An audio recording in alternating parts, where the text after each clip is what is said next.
Hi, I'm Isaac Hayes III, founder and CEO of Fanbase. Fanbase is a free-to-download, free-to-use, next-generation social media platform that allows anyone to have followers and subscribers on the same page. Fanbase was built through investment dollars from equity crowdfunding from the Jobs Act. People just like you helped build Fanbase, and we're looking for more people to help build Fanbase. We are currently raising $17 million in a Regulation A crowdfund on StartEngine. We've already crossed $2.1 million, but we're looking to raise more capital from people just like you that deserve the opportunity to invest in early stage startups without having to be accredited investors. So right now, I'd like you to go to startengine.com/fanbase and invest. The minimum to invest is $399. That gets you 60 shares of stock in Fanbase right now, today. And then use Fanbase to connect with friends, grow your audience, and be you without limits.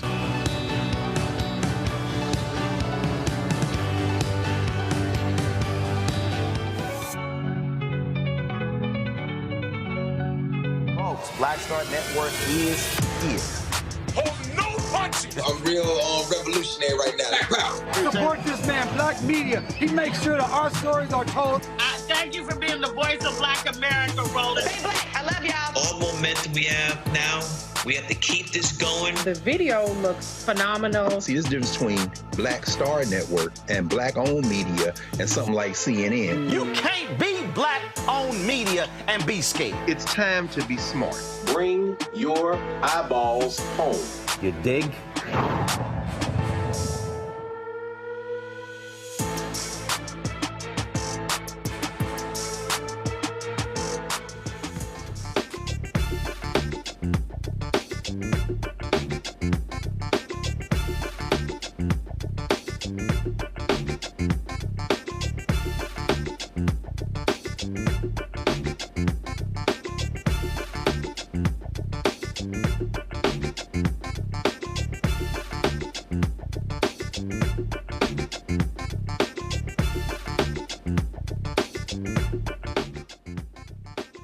Today's Thursday, December 5th, 2024, coming up on Roland Mark Unfiltered, streaming live on the Black Star Network. Department of Justice, they've released a scathing report on how the Memphis Police Department violated the civil rights of Black citizens. Yet the mayor says, the Black mayor says he is not going to agree with a consent decree.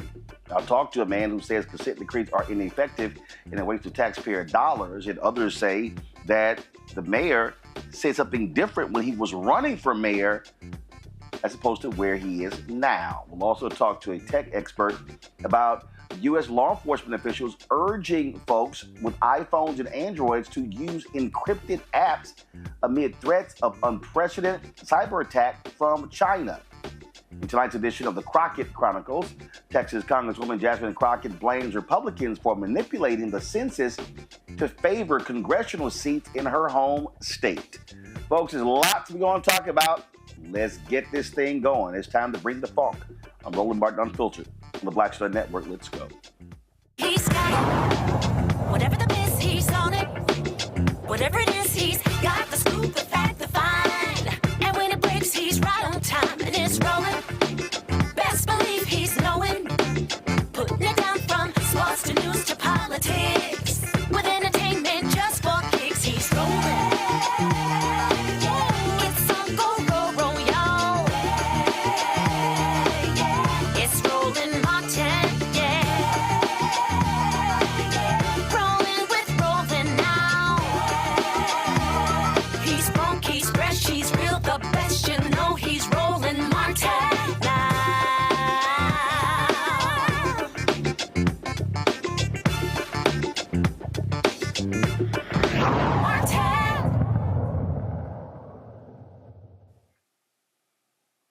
Folks, the Department of Justice says the Memphis Police Department consistently has violated the U.S. Constitution due to a pattern of misconduct involving discrimination and excessive force. Kristen Clark, the Assistant Attorney General of the Department of Justice Civil Rights Division, explained everything today during a news conference in Memphis. Based on a comprehensive investigation of the city of Memphis and the Memphis Police Department, the Justice Department has found a pattern or practice of conduct that violates people's civil and constitutional rights. Our investigative team includes career attorneys and staff, from the Civil Rights Division and the U.S. Attorney's Office, and more than a dozen experts who specialize in police department management, use of force, statistics, and other areas. This investigation was comprehensive and exhaustive. We interviewed dozens of police department officers and many city employees, as well as hundreds of community members and local organizations. We reviewed hundreds of incidents, watched hundreds of body-worn camera videos, read thousands of documents, and conducted statistical analyses of police data regarding officer activities and enforcement.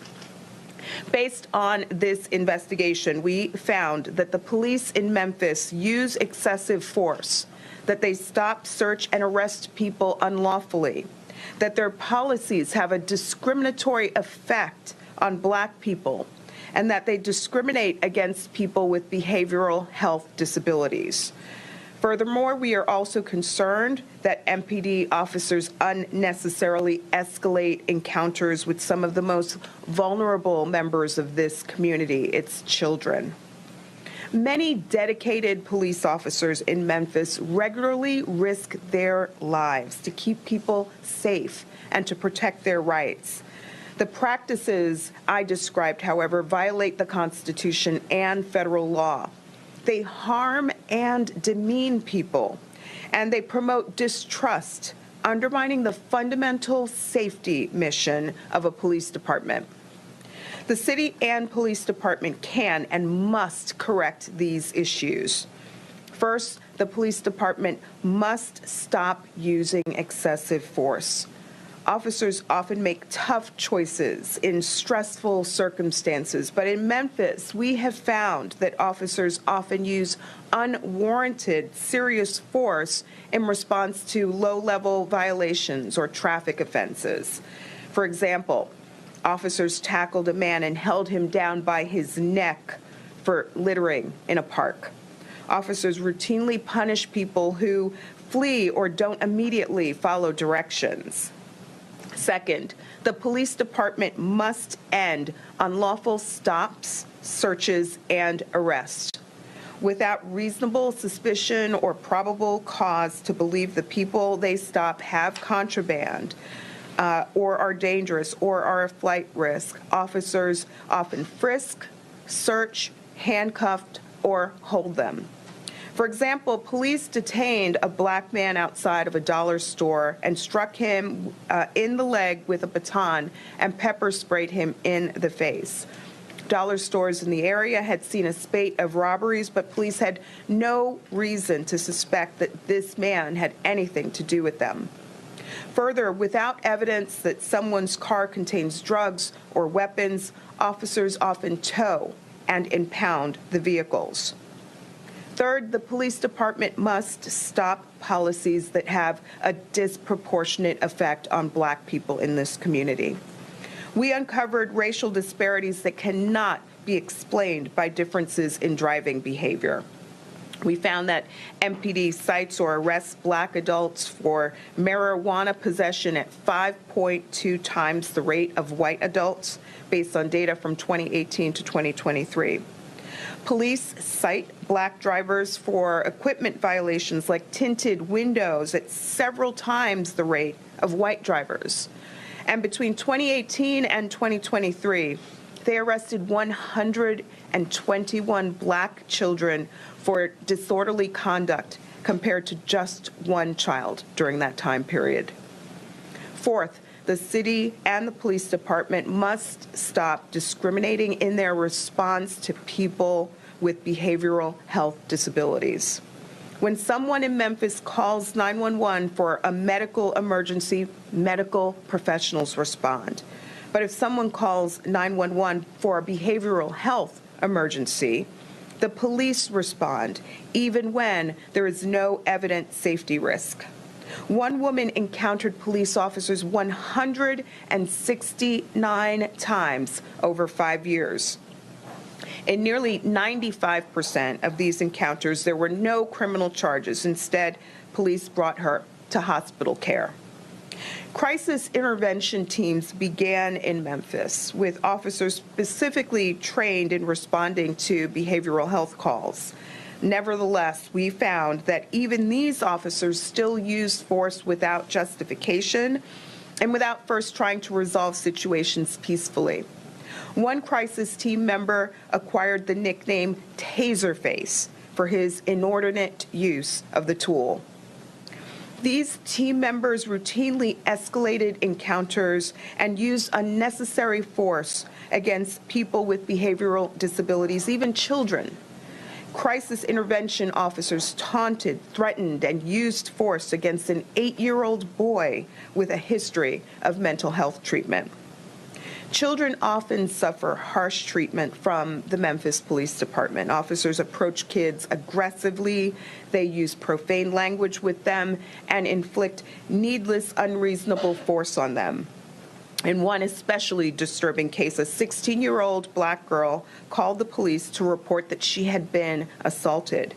When officers arrived on the scene, she declined to hand over her phone. The police handcuffed her and she became agitated. The officers responded by threatening her. Ultimately, they grabbed her and pushed her onto the ground. This kind of encounter potentially harms our children more than the similar conduct harms adults, creating risk of serious long-term harm such as post-traumatic stress, diminished academic performance, or future delinquent behavior. The misconduct that we observe offends the dignity of Memphis residents. It creates stigma and trauma. The practical results of the police department's misconduct often include loss of transportation and consequently employment and separation of families. But let me be clear, these tactics do not make Memphis safer. Discriminatory policing erodes the relationship between the community and the police, making it harder for law enforcement to do their jobs, to detect and solve crime or promote public safety. The violations our investigation uncovered stem from Memphis Police Department's deficient policies, supervision, training, and accountability systems. For example, the department uses traffic stops as a crime reduction strategy, but has not adequately supervised those traffic stops or meaningfully assessed whether this approach actually reduces crimes or violates rights.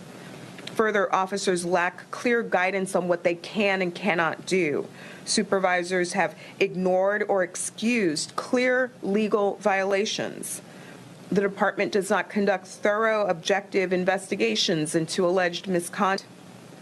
The city has noted the cost of police reform and consent decrees, but the pattern or practice of constitutional violations our investigation identified costs the city too, and will not be stopped by hopeful words or preliminary changes. Achieving meaningful constitutional policing reform costs time and resources, but not implementing systemic reforms also imposes enormous cost in terms of citizens' rights that are trampled, personal and financial costs and injuries and deaths due to excessive, unnecessary use of force, cost in diminished public safety, and millions of dollars in legal judgments against the city due to constitutional violations. When the Justice Department works with police departments to achieve reform, these costs decrease. For example, our work in cities such as Seattle, Albuquerque, and Baltimore has led not only to declines in use of excessive force, but also reductions in violent crime. We stand ready to continue working with the city. The people of Memphis deserve fair, transparent, non-discriminatory constitutional policing, nothing less. We are prepared to work together to write a new chapter for this city. But make no mistake, the pattern or practice of misconduct that we found in Memphis must end. And federal law authorizes us to sue for an injunction if necessary to accomplish that objective. Now, the report was always supposed to be released today, but the city of Memphis actually got ahead of this report being released yesterday by commenting. Well, after they did so on yesterday, the city of Memphis told the Department of Justice they would not enter into a consent decree. Earlier today, Memphis Mayor Paul Young explained why. Let me be clear that I believe that even one incident of mistreatment by the police is one too many. The report the DOJ released last night, it's going to be difficult to read. Some of the types of incidents that are described are simply not acceptable, and our hearts go out to every person who has been impacted by those actions.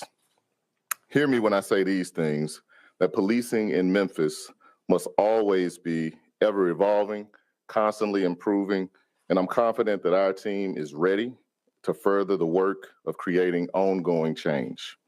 We believe that adjustments we've already begun making must continue and that they must expand. It's my job as mayor to fight for the best interest of our entire community, every member, and that's what I'm here to do today. After carefully considering the information that we received from DOJ, we didn't believe that entering into any agreement in principle or consent decree right now, before even thoroughly reading the DOJ report, would be in the best interest of our community. It's crucial that the city has the time to do a thorough review and respond to the findings before agreeing to anything that could become a long-term financial burden to our residents and could, in fact, actually slow down our ongoing efforts to continuously improve our police department. The consent decree in Chicago has cost their city more than $500 million. The consent decree in Seattle has cost their city more than $200 million. In New Orleans, their consent decree has cost them more than $100 million. And from what I understand, in many cases, consent decrees are in place for at least 10 years or more. In some of these cities, crime has actually increased under a consent decree. And we can't risk that here, not in the city that I love, the city that made me everything that I am. We aren't alone in wanting to pursue a smarter way to make improvements. And we firmly believe that there is a better way. We believe we can make more effective and meaningful change by working together with community input and independent national experts than we can with a bureaucratic, costly, and complicated federal government consent decree. While the review period of this DOJ report predates my tenure as mayor, make no mistake that this administration takes the DOJ findings seriously, and we're going to review this report with an open mind to the recommendations. And while no police department is perfect, we have to strive to become as close as possible. Protecting the interests of this community is my top priority. And while we have much work to do, we are on the right track. As citywide crime has been down 13.5%, the Part 1 crimes and the more violent, those more serious crimes are down 19%. We've already begun implementing several changes within MPD, and we're committed to further progress. Our promise to Memphis and Memphians is that once the findings report is thoroughly reviewed, we'll work collaboratively with our community, local civil rights stakeholders, independent national experts, and the DOJ to develop an effective improvement plan that transcends what is undoubtedly a bureaucratic and costly consent decree. We're working with the team now to arrange a series of town hall meetings so that we can get community and stakeholder feedback on the DOJ's report, as well as the path we will take to ensure an even better MPD and a better Memphis. I want you all to know and make no mistake that we're committed to ensuring that we have a best-in-class police department that respects all citizens. And to sum it up, we agree that our police department should always strive for improvement. However, we don't believe that the consent decree is the most effective way or efficient way to achieve the results that our community needs and deserves. We believe that by working with all of you in our community, we can faster and more effectively work towards the outcomes that we all desire. And while I haven't been able to thoroughly read the DOJ report yet, I'm happy to take your questions about our response to the DOJ request that we immediately sign the agreement in principle towards the consent decree. What So, folks, so you heard that. Now, here's what's interesting. This is what Paul Young actually said when he was running for mayor. Again, let me stress that. This is what he said when he was running for mayor. This was a Q&A with the Memphis Flyer. The question was asked, MPD is currently under a civil rights investigation by the Department of Justice. How do you plan to ensure MPD treats all of Memphis' citizens fairly? The mayor said, quote, I welcome the investigation that's underway. It will help us identify national best practices for ensuring that everyone is being treated with dignity and respect. Leadership is making sure that I set the tone as mayor with my willingness to comply and willingness to engage. We want that to resonate with the chief of MPD and everyone that falls under her purview. The investigation will also give us declarative actions that we can take to ensure that we're doing exactly what we want. So again, when you talk about this particular consent decree, there have been consent decrees that have taken place all across the country. And so I want to, and you heard, of course, him talk about Seattle and the cost to taxpayers. Bob Scales is the CEO of Police Strategies. He joins us now. Okay, well, we don't have him yet, so guys, let's get him up. Let me bring him on my panel. I want to go to my panel, Reese Colbert, the host of the Reese Colbert Show, Sirius XM Radio, joining us out of Washington, D.C. Lauren Burke. She is with Black Press USA, but also owner of Black Virginia News, joining us from Arlington. Dr. Greg Carr, Department of Afro-American Studies at Howard University out of Washington, D.C. Lauren, I want to start with you. So it's very interesting. You heard Mayor Young there lay out, this is what the cost is to these cities. You know what the mayor didn't say, Lauren? He didn't say how much abuse cases have cost taxpayers in Memphis. He didn't say how much money Chicago has had to pay out from police abuse. He didn't talk about the Holman Street location in Chicago where they were holding people and the lawyers didn't even know. It was essentially Chicago's own Guantanamo Bay. He didn't talk about how much it has cost Seattle for a lot of these settlements. And so it's interesting to hear him talk about, then he says, well, and also with these consent decrees, crime has gone up. Let's also be honest. Crime has also gone up because you've had police officers around this country who don't like it when they're held accountable. So what do? They stop policing. And so and let's not talk about, the Trump Department of Justice, where they said, Jeff Sessions, Bill Barr, they're going to be pulling back on consent decrees because it was hurting the morale of cops. At the end of the day, you have to have something that is going to fix these problems or try to alleviate these problems. And the reality is you cannot leave this up to police departments in the cities alone because that's how the problem started in the first place. Yeah, and also, interestingly enough, the other thing he didn't mention, in a 64% Black city, Memphis. I mean, I was looking that up as we were waiting, and I did not know that Memphis was 64% Black. I knew that it was probably majority Black, but 64%. He makes zero mention on those stop and frisk stats, which damn well is going to be almost all Black people. When they did it in New York, which is not 64% Black, it was like all Black people that they were stopping for stop and frisk. And the other thing is Memphis, just like all these other cities, putting up all these cameras, which is millions and millions and millions of dollars. The other reason why crime goes up is you have a complete lack of investment on the front end when it comes to our young people. When you have that lack of investment, you pay on the back end. In some way, you are going to pay on the back end, typically with incarceration. But as we know, incarceration is a business.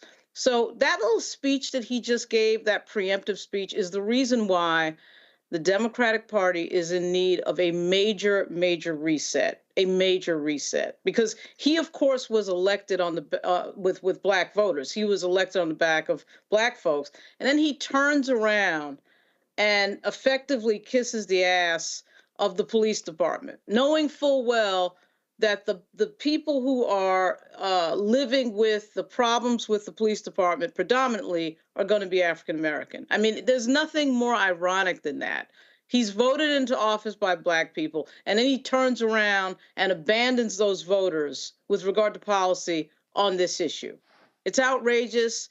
His little stupid speech was ridiculous. He didn't even give a little bit of a tip of the cap of what goes on in some of these communities with regard to their relationship with the police, particularly with regard to Fourth Amendment violation and stop and frisk, which that's an easy thing to say because those stats are usually pretty obvious.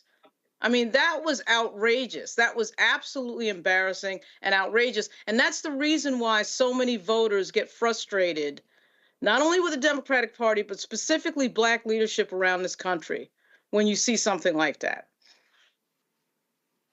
I sat there and again I listened to all of that, Reese, and I'm sitting there, and I guess for me, what is so bothersome is real people. Mm-hmm. Real people are affected. The mayor's citizens, and by the way, we reached out to the mayor to get him on the show. We reached out, let me know, Carol, to every city council member. Nobody was available to come on. Now, we had city council members who came on after Tyree Nichols was killed. Mm-hmm. Oh, they had lots to say after Tyree Nichols was killed. But when this report comes out, because this report goes beyond Tyree Nichols, this report talks about the culture of a police department. And the reason, and this is a 70-plus page report, and the reason these reports are important is because this is not taking the Memphis PD. In this report, they actually detail how the internal affairs does faulty and crappy investigations. That's the job of internal affairs, to hold the police department accountable. And so, see, the mayor say, well, you know, this may get in the way of things that we're already putting in place. And again, you notice two things that he did right there. And politicians do this all the time. Okay? Oh, this might cause crime to go up. How? Please state. And then they always like to use money and cost against doing something. Okay, so it's going to be costly. Why is it going to be costly? Because will the consent decree demand more training? Will the consent decree call for police accountability? See, all this little double talk I can't stand, when the most important thing here that the mayor should be saying is that thank you for doing this report, because there's nothing more paramount than the safety of our citizens, and they should not be under attack by people who the taxpayers are paying. Absolutely. Let's just be clear. Mayor Young is full of shit. He's completely full of shit. He's trying to get ahead of the report by saying, oh, well, we don't know if we're going to enter into it before we read the report. Well, you didn't have to make a comment before you read the report. You could have waited and saw what was in there, and then you could have made your statement. But the reality is that to say that all this money has been spent on consent decrees is not an indictment on consent decrees. It's an indictment on policing. It's an indictment on the idea that if you throw more money at police officers, at training, and at other programs, that's going to reform the system. That's what it's really an indictment on. Seattle has a budget of over $300 million a year on policing. And so the $200 million they spent over a decade that didn't... Wait, hold on, Reese. 40% of Memphis's total budget goes to public safety, goes to police department. 40%. Mm-hmm. And so what the mayor really is getting at, without saying it, because I don't think he has the balls to say it, and certainly he's clearly beholden to the police chief that was standing behind him, skinning and grinning, is that they don't have the balls to say that the solution isn't in putting more money in police programs. The solution is putting more money into the community. The solution is actually getting outside of a police response to things that are happening in the community, like what Kristen Clark detailed, how these so-called police officers that are supposed to be there and specifically trained to respond to mental health issues, but they out there taser facing people. What kind of shit is that?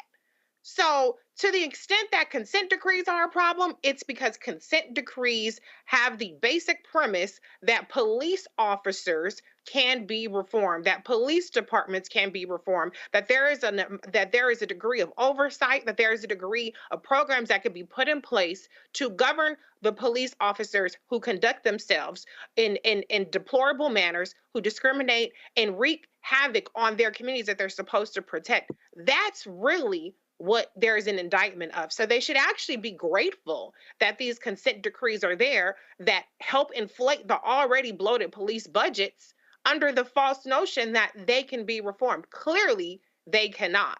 That's the real issue. And for him to sit up there and gaslight the predominantly Black residents who are victims of this kind of racial profiling, this is not a safety issue. It is a quality of life issue. If you're a Black person who cannot walk down the street, who cannot call the cops, who cannot be minding your damn business without getting harassed and stopped and have these pretextual charges being thrown at you, bullshit charges, that's a quality of life issue. That's not a public safety issue. So yeah, the reason why crime hasn't gone down in those places is because they're putting the money in the wrong places. They're putting the money in the police departments instead of back into the communities. And, you know, and Greg, and here again, when I listen to these politicians, and I don't care whether they're Black, whether they're white, whether they're Latino, Asian, old, when they go crime, crime, crime. Okay, so if you really want to talk about crime, okay, Mayor, what is your economic plan? What is your education plan? Everybody, we're talking about Memphis. We're talking about the very city the Reverend Dr. Martin Luther King Jr. was assassinated in when he was there fighting on behalf of sanitation workers who were being grossly underpaid and being disrespected. This city has had economic apartheid for the last 60 plus years. And that's the question that should be asked. What is the median family income of a Black family in Memphis compared to a white family? See, when they stand here, and again, it's all about scare tactics. Oh, crime could go up, crime could go up. Because what you have in America, you have an unwillingness of people to hold cops accountable for their awful, bad behavior. And then the DOJ comes in, and their job is not to paint a rosy picture, but to paint an honest picture. And here they lay out a damning report that details the violation of the constitutional rights of citizens. And the mayor comes out and goes, oh, this stuff just might be too costly. Well, tell me this then. What's the cost of Tyree Nichols' life? What's the cost of another brother or a sister who is beaten? Tell me, Mayor Young, what is the cost to a family when a young brother and sister has been traumatized by abusive behavior? Are we going to put an actuary table and then lay out a cost there? See, I'm sick of these people talking about, oh, how much these things are going to cost when people don't want to be beaten. People don't want to be assaulted. People don't want their constitutional rights to be held against them. And the mayor stands there after being elected by the people. Well, you know, I looked at the cost in Chicago, it cost $500 million. The police abuse settlements in Chicago alone are approaching $1 billion. Right. And Mayor Paul Young is complaining that the consent decree has cost them $500 million. Well, please, Mayor Young, please tell the Black families and the Latino families in Chicago, that the lives of their sons and daughters are not that valuable because it's going to hurt your city budget. Absolutely. Well, I mean, let's start with first things first. Good to see Kristen Clark there. One of, if not the last times, we'll see her doing some actual work. For people who thought that both parties are the same and blah, blah, blah. That's why we can't have nice things in the United States of America. You could have had her as the Attorney General. And, of course, the hillbilly horde in Tennessee, through the combination of voter suppression and disinformation, delivered that state, my home state, to the white nationalists and the fascists who will make sure that there won't be any more consent decrees. As Robert said yesterday on the show, maybe ever. So we can just put that aside. Mayor Young, brother, blink twice if you're a hostage. I think we know. We all know that you're a hostage. Because he doesn't care. Mayor Young wanted to be the mayor of Memphis. The question is, who bought that seat for him? And that'll be the rich people who live in the suburbs surrounding the city of Memphis. And if there are black people outside the city of Memphis, just like that white nationalist Jason Mumpower tried to take that little town of Mason in West Tennessee away for the developers, that's who owns Mayor Young. Mayor Young evoked Chicago. Let's be very clear. There are several words that always should inform our thinking on this. One is implementation, another is investments, and another is expenditure. So let's talk about Chicago just for a split second. $667 million Chicago set aside between 20 and 24 for police reforms because of those consent decree there. As you say, that's less than $1 billion. That's less than the lawsuits, but let's be very clear. How much of that money was actually spent? Brandon Johnson, 2 weeks ago yesterday, put together a proposed 2025 budget for the city of Chicago. It would slash by 13% the number of employees charged with implementing the federal court order requiring the Chicago Police Department to stop routinely violating residents' constitutional rights. So he's going to slash the budget. But guess what? That's not even the biggest story. The Chicago Police Department to date has met just 9% of the court order's requirements during that 5-year period. They've spent less than 25% of the allocated budget over that same period, according to their own audits. So it isn't that they've encumbered the money to be spent. They haven't spent the money. But let's put a cherry on top of that. The cuts include the Office of Constitutional Policing Reform. That's going to be chopped in half to about $3.7 million, slashing that workforce to implement now by 57 employees. But guess what?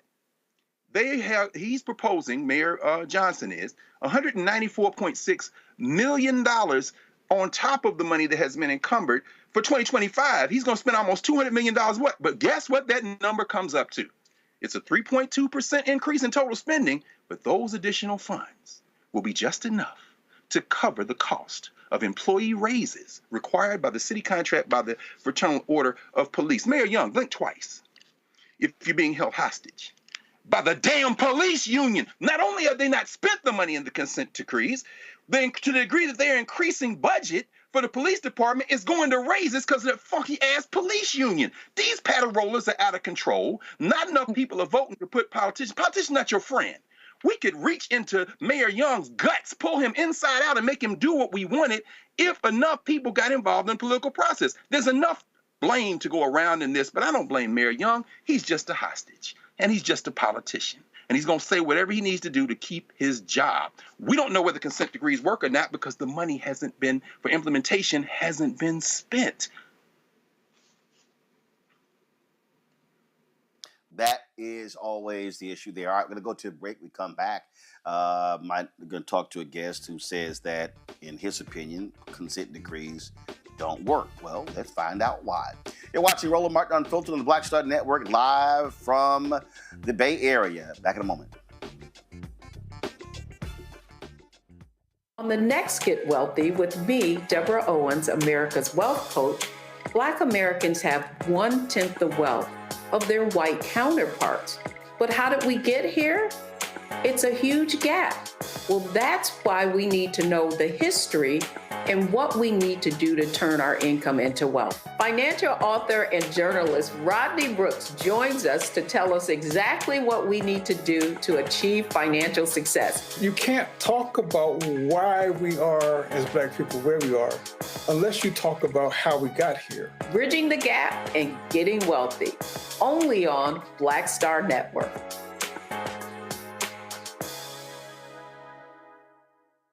What's up, y'all? Look, Fanbase is more than a platform. It's a movement to empower creators, offering a unique opportunity for everyday people to invest in Black-owned tech, infrastructure, and help shape the future of social media. Investing in technology is essential for creating long-term wealth and influence in the digital age. The Black community must not only consume tech, we must own it. Discover how equity crowdfunding can serve as a powerful tool for funding Black businesses, allowing entrepreneurs to raise capital directly through their community through the Jobs Act.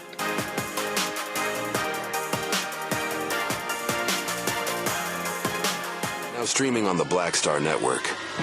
I had been trying to get a record deal for a long time. You know, when I finally got signed to the Motown record label in 2003, I was 34, 35 years old. And up until that time, I had been trying to get record deals the traditional way. You know, you record your demo, you record your music, and you send it, you know, to the record labels, or maybe somebody, a friend of a friend, knows somebody that works for, you know, the record label. And really, chemistry that was my last ditch effort at being in the music business. How long have you been trying? I've been trying since I was a teenager. Wow. You know? And you know.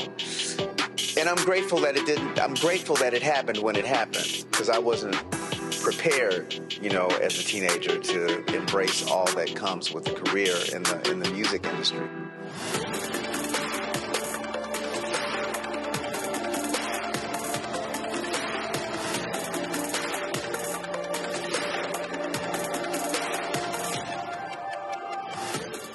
Hatred on the streets, a horrific scene, a white nationalist rally that descended into deadly violence. White people are losing their damn minds.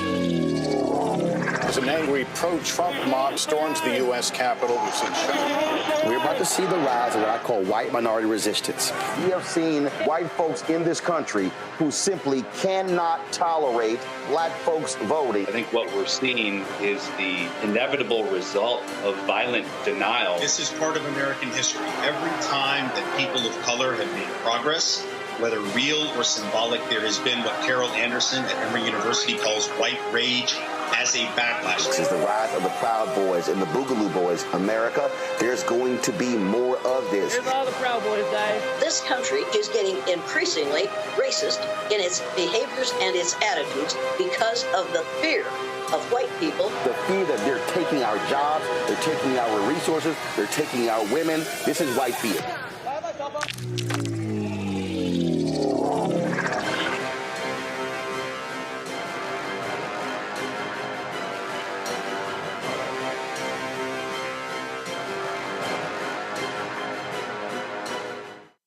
Hey, it's John Murray, the executive producer of the new Sherry Shepherd Talk Show. This is your boy, Earthquake. And you're tuned in to Roland Martin, Unfiltered.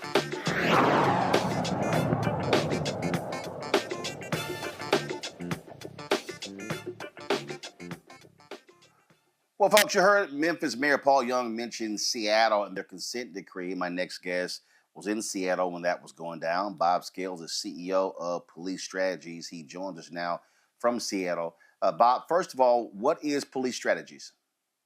So we're a company that helps law enforcement agencies collect and analyze and report on their data, mostly use of force data. Okay. And you are, in terms of when you say help law enforcement, are you funded by police departments or are you funded by other sources? So, like, what are you, are you hired by police departments?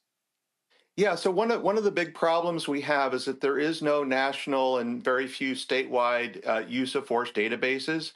So oftentimes when we talk about use of force, we're operating without any data. And there aren't any evidence-based best practices for use of force policies or training. So one of our goals is to help law enforcement agencies understand their use of force data so they can make better policy and training decisions. Okay, so why do you say consent decrees are ineffective? Well, my first experience with consent decrees was in Seattle in 2011 when the Department of Justice announced that they were doing a pattern of practice investigation of Seattle PD. And I was in the Seattle City Attorney's Office at the time and was selected to represent the city during the investigation. That was a very quick investigation. It lasted 8 months. And then in December of 2011, the DOJ issued their findings letter, and we disagreed with their findings. And we asked to, basically DOJ said 20% of Seattle PD's use of force were excessive or unnecessary and unconstitutional. And we said that's not possible because we review all of the use of force incidents. So we asked to see the incidents that they found to be unconstitutional, and they refused to provide us with those incidents. We asked to talk to their experts and review their methodology, and they refused to identify their experts or provide the methodology. And it was very quickly, when we reviewed their findings report, we found a number of errors and fabrications in the findings report. And then it all sort of snowballed from there, and we saw how ineffective the entire system was. When you say you found errors in there, first of all, you were working for the city of Seattle. So wasn't it your job with the city of Seattle to protect your police department? Because it's not like you were a third party. You were the findings were against the city of Seattle, and you were an attorney for the city of Seattle. Correct. I mean, I was representing the city. The city was my client. But what we did was we went through and the DOJ did not identify any of the incidents in their report.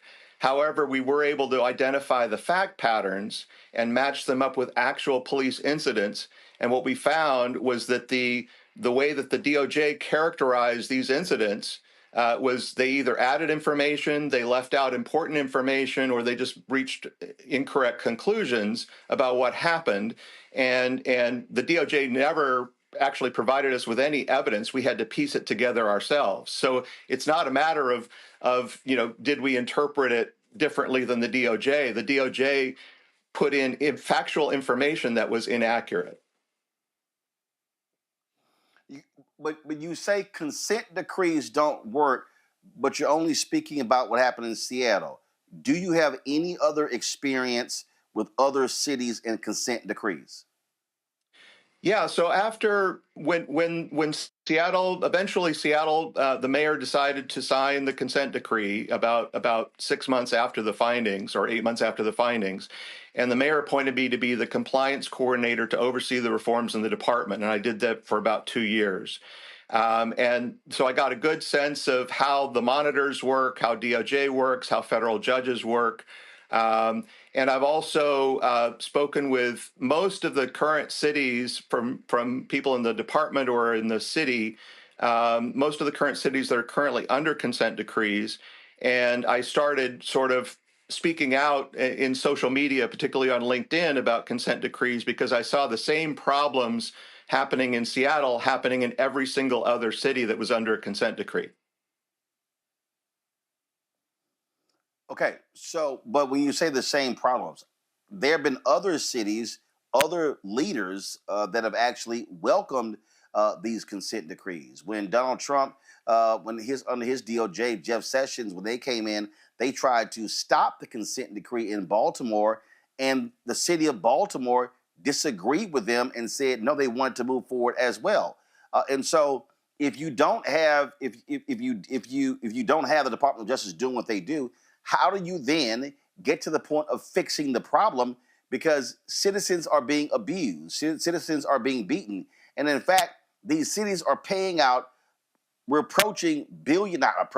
there billions of dollars in settlements due to the abusive, unconstitutional actions of cops. Yeah, well, you're absolutely right that some cities have actually requested the DOJ to come in and investigate and welcome a consent decree. Baltimore is one example, New Orleans is another, and Chicago, Mayor Rahm Emanuel. Philadelphia, Yeah, exactly. So that's absolutely right. And what you'll also find is every one of those cities regrets after 10 or 15 years of a consent decree, and after spending $100 million or more in costs, and after having, under the supervision of a federal judge that knows nothing about law enforcement, a monitor that knows nothing about law enforcement, and is making a profit, they find that their department and their public safety is much, much worse off than before they started. And so, and how do you tie that to the consent decree? So when you say it's much worse, how is it worse? And how are you blaming that on the consent decree? Right. So Professor Roland Fryer from Harvard University is an economics professor. He did a study of pattern of practice investigations and consent decrees, and he found that during the first few months or years of a consent decree, violent homicides go up, and there were, I think he studied about 15 cities. There were an additional 900 homicides in those cities with consent decrees, and he attributed that to depolicing and disengagement. Because when the DOJ comes in... Hold on one second. Okay, just right before you stated that, you said that federal judges and monitors know nothing about law enforcement. What does an economics professor at Harvard know about law enforcement? He was studying data.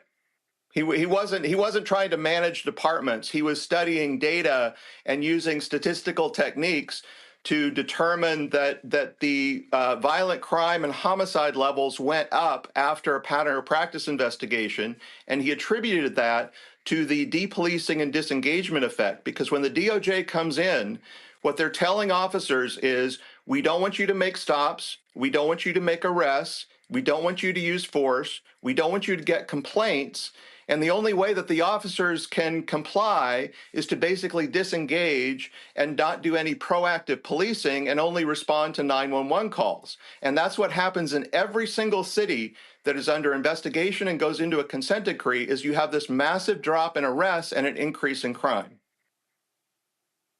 Well, you're citing Roland Fryer's data, but literally at Harvard, Justin Feldman literally lays out that Fryer's data was wrong. There are individuals that actually dispute Fryer's report. Other folks and academics who do so. But you talk about what the department, what DOJ actually says. Well, this is what we also know. We know this for a fact. I lived in Chicago for 6 years, where there were cops in Chicago don't like oversight, don't like having to report various things. Cops in Chicago admitted breaking radios, admitting not turning on body cameras, not turning on dashboard cameras. And so how do we also account for cops who don't want any accountability, and they are making decisions that, oh, you know what? I'm just going to take this check and do nothing. And so what are we supposed to do when you still have citizens who are being abused, who are being beaten, when you have cops who don't want to be held accountable? Right. There are many problems with law enforcement. There are many bad officers that should not be police officers. The question is, what do we do about it? There's no consent decree that's been successful. There's no consent decree that has actually improved the constitutional policing in any city. What DOJ has the authority to do, but they rarely do, is prosecute the officers that actually commit the offenses. And if they did that, instead of blaming the mayor, blaming the city council, blaming the police chief, blaming policies, blaming training, they blame everybody except the officers that commit the crimes. And they let those officers, for example, in Minneapolis. Go ahead. In Minneapolis, in Baltimore, in Chicago, any major city that's had a high-profile officer-involved shooting or officer-involved death, the officers that may be involved in that particular death are prosecuted, but then the DOJ comes in and said this is a widespread problem. There are officers every day that are violating people's constitutional rights. And the way we're going to fix it is to do a consent decree and change your policies and training, but every officer that's ever violated somebody's rights is going to get off scot-free. Because nobody's going to, the DOJ does not prosecute officers. They try to do these phony consent decrees that do nothing. But wait a minute. But if we want to talk about prosecution, then isn't what you just said a direct indictment on district attorneys' offices, people who work closely with cops? Because here's the reality: on the federal level, they have a very narrow window, if you will, when it comes to civil rights violations. Former Attorney General Eric Holder talked about this here in terms of sort of how feds look at it. The reality is, when you look at a lot of these cases, part of the fundamental problem is they're not being prosecuted locally. And so shouldn't the onus on the first level be on these DAs who are doing their job? When I look at the Memphis report, they talk about how the Memphis Internal Affairs Department doing shoddy investigations. Isn't that their job? And so I get sort of this targeting about DOJ, but if local DAs and county DAs and internal affairs departments aren't doing their jobs and these cops are not being indicted, what often happens is the DOJ becomes the last resort for many families, because the families are being let down by local and state district attorneys and attorney generals. I absolutely agree. We should have fewer consent decrees and more prosecutions of officers who commit crimes and violate people's civil rights. Now, but they're not doing it. But they're not doing it. Well, but the question is about consent decrees, right? I don't have a solution for that, but I know that consent decrees are not the solution. So DOJ has the authority. So they came into Seattle and they said 20% of our use of force is unconstitutional. That means that the DOJ, in about 250 cases over 2 years, they had the legal authority to prosecute every officer who did unconstitutional policing, and they didn't do a single one. In fact, there was a statute of limitations. Well, no, absolutely not. There was one of the reasons this started was a high-profile shooting of a Native American woodcarver, John T. Williams, in 2010. And my office referred that case to the U.S. attorney for prosecution. And the U.S. attorney declined it. They refused to prosecute the officer. We then referred it to the county prosecutor. They refused to prosecute it. We don't have jurisdiction. The city doesn't have jurisdiction to prosecute it. Why? So there's a U.S. attorney, so they won't prosecute the officer, but then a few months later, I asked, why did the county attorney and why did the U.S. attorney decline to prosecute? You'll have to ask them. We had evidence. We had sufficient evidence to charge an officer with homicide, and they refused to charge the case. But then they used that case. They used that case in their findings letter, and they said that officer committed constitutional violations, and that was the reason for the consent decree. But they refused, and they identified 250 other cases, and they didn't prosecute a single one. So I'm curious, in that particular case there, cops can charge someone without the district attorney getting an indictment first. Did that happen? No, it's impossible. It's not impossible. What the police do is they refer cases for prosecution. The police cannot prosecute anyone. That's not what I asked. That's not what I asked. If you said you have the evidence that this cop committed a homicide, did the police department go and arrest this cop and charge him with homicide? He was not arrested, but he was referred. The case was investigated. and the case was referred to the U.S. attorney and the county prosecutor for prosecution, and they refused to indict the officer. No. Here's my, but no. See, again, I'm going to ask this question again, because this is the problem that I've covered way too many of these cases, and this is what happens. The police can actually arrest someone based upon their evidence, charge them with whatever that particular crime is. Then the next step is it going to the DA's office for an indictment. What I'm asking is, did the police in Seattle arrest this cop saying we are making this arrest of homicide, and now after he's been arrested, now will the DA actually go seek an indictment? So what I'm asking is, did the police in Seattle arrest that cop and charge him with homicide? The police department's charging actions are separate from the prosecution's actions. So I want to know, what did the police do? That's not accurate. No. So the police, you're correct that the police could have arrested the officer, but officers are not arrested until they are indicted, because arrest is used when the individual represents an immediate threat to public safety. So when officers, a police officer who kills somebody, that's not an immediate threat to the public? Well, what happens after every officer-involved shooting in every jurisdiction I know of is that the officer is immediately taken off active duty, right? And normally their firearms are taken away and until the investigation is completed. So that officer was actually fired just a few days after the incident. So he was fired by the police department. So he was no longer a police officer.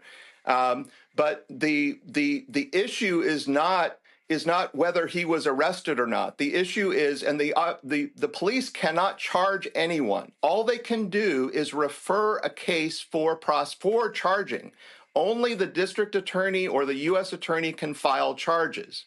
And so in every case, for example, Derek Chauvin, he wasn't arrested after the incident, but as soon as the indictment was filed, then he was arrested and arraigned. That's the way our system works. That's part of the problem we have in our society. We have a completely separate law enforcement system when it comes to cops and when it comes to everybody else. My panel has questions. Lauren, Victoria Burke, you're first. Yeah, I don't know where to begin. My head is sort of spinning a little bit. I mean, Bob, don't you think that it's really the case that the consent decrees don't work because cops effectively in our society are a protected class, right? I mean, politicians protect police. Police are immune from most criticism, and this idea that the money. I thought that your point with regard to money was particularly laughable. My father was a cop in New York, and so my education, everything else was paid for by that on overtime. Police overtime in New York is through the roof. This idea that the consent decree is really expensive and so we shouldn't do it. Are you kidding me? We spend millions and millions and millions in this country on law enforcement. Law enforcement gets what they want. When they ask for money, they get money. There's not a politician, Democrat or Republican, that wants to be on the record against law enforcement funding. So, I mean, this idea that we as a Black community will sit here and watch video of Walter Scott getting shot in the back and Eric Garner getting choked out on the street and all these other things, George Floyd, and not be a little bit disgruntled about that, I think is outrageous. I mean, we should be having more than just this, consent decrees. You've got to be kidding me. I mean, this idea, I think it was 2015 when Eric Holder, after Ferguson, Eric Holder investigated Jennings and Ferguson, and we found out that the cops were fleecing the Black community in Ferguson. This is data. You want to talk about data and Roland Flyer? Let's talk about data. I mean, we've got so much data on this that it's ridiculous. So when you say that the consent decree doesn't work, it doesn't work because we in this society really respect and value and protect cops. Cops are a protected class. They're undeclared protected class. So I have no question. I guess that's my comment. But I find your entire thesis to be a little bit based on Washington State, a little bit challenging. I mean, I know you know about the ACLU suing the city of New York on stop and frisk, and they were stop and frisking basically all black people, all black men. So, you know, give me a break with this general idea that we shouldn't be questioning law enforcement. Well, that's not what I said. So all you have to do is, if you want to look at money, look at Chicago. The mayor tried to recently cut the Chicago PD's budget. And Chicago PD said, we can't do that because of the consent decree. And the monitor said, you can't do that. And the judge said, you can't do that. And DOJ said, you can't do that. So he restored all the cuts to Chicago PD. So consent decrees are a blank check for police departments. If you're into defunding the police, don't do a consent decree, because they'll get everything they want under a consent decree. And not a single, if you look at the data, show me one city, cite one city where constitutional policing has improved because of a consent decree. And we have some consent decrees, like in Seattle, it's going on 15 years, Virgin Islands, 17 years. You know, how long does it take to reform a police department? We're not reforming police. But Bob, is right? it? I mean, we're not. The idea that we're somehow going to change the police in this country in itself, whether there's a consent decree or not, whether $100 million is spent or not, you know and I know that that's not going to happen. Police have a great deal of power in the United States of America. We spend millions of dollars out of budgets on police. That's not going to change. They're going to. You just saw probably the piece we just had in Memphis. They stop and frisk who they want. There are clear Fourth Amendment violations, and as long as you do it with the black community, no one is going to say anything. So this idea that somehow, you know, wow, the biggest problem that we have here is that, wow, these naughty consent decrees. Really? Really? Tell that to the family of Walter Scott and Eric Garner and George Floyd. One second. I said they don't work. The consent decrees don't work. If you want to spend money, I want to show this. Money, Bob, one second. Prosecute officers. Do that. That will work. But Bob, first of all, on this show, we've long said prosecute officers, but the problem that you have in prosecuting officers is that you have DAs who work with those very officers, and guess what? Cops rebel. No. One second. And again, part of the problem is that how the federal laws are set up. They have a very narrow window. When you talked about money, I pulled this up. That's not true. Chicago taxpayers should. One second. First of all, Bob, we literally have had the Attorney General of the United States state that. So I'm only stating what Eric Holder said. And it's not true. I'm going to say this because here. All you have to do is one second. Between 2000, Bob, 1 second. Between 2019 2020. Bob, 1 second. Bob, 1 second. Bob, 1 second. Bob, 1 second. I want to speak to the money part. This is Chicago. Between 2019 and 2023, Chicago taxpayers paid $164.3 million to resolve lawsuits that named 200 Chicago cops. In all, the city spent $384.2 million to resolve lawsuits alleging approximately 1,300 Chicago police officers committed a wide range of misconduct. And if we go to New York, that number is approaching $1 billion. So the reality is the amount of money we're spending with these lawsuits is unbelievable. Reese, what's your question? I just want to clarify that the money is not spent on consent decrees. The money is spent on corrective actions that are identified and agreed upon within consent decrees. Consent decrees themselves don't cost money. You have a monitor, you have judges. That's not what's costing hundreds of millions of dollars. It's the programs, the ineffective programs, which I would agree with you if you want to say that the programs implemented supposedly to bring these police departments into compliance are ineffective, but that's not the consent decree itself. It's the programs that are selected. So my question would be, you say prosecute police officers. You can't prosecute a police officer for for pulling somebody over for driving while black, for roughing up a teenager, for harassing and stalking and things like that they do that erode the quality of life in these communities. And that's a big part of why these police departments are under consent decrees. So if self-governance doesn't work prior to the consent decrees, if consent decrees don't work, then based on your extensive experience, what are the kinds of reforms can work? Because to me, the takeaway from this discussion is that policing is unreformable and that the solution is to spend less money on policing itself, not more money, because we're not changing the legislation around police accountability. And so my takeaway is, why are we spending more money on policing for any reason? Yeah, well, my answer is what we need is more accountability. Just as you said, DAs are unlikely to prosecute, et cetera.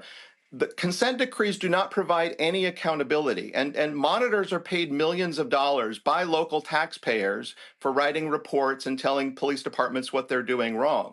There is no magic bullet. There is no policy, no training, no supervision that DOJ does in their consent decrees that is the magic bullet that changes anything. That it's just literally a waste of money, where DOJ could spend those resources on prosecuting officers who commit constitutional violations, which according to the DOJ are widespread. This is not a question of, well, we don't have jurisdiction, we don't have the tools. They have all the tools they need. They just choose to allocate their resources towards consent decrees rather than prosecuting officers. If officers knew that if they violate somebody's constitutional rights, that they will be prosecuted by the DOJ, I guarantee you that their behavior will change. If there's no accountability, they have no incentive to change their behavior. Consent decrees don't do anything to change officers' behavior except make them less proactive.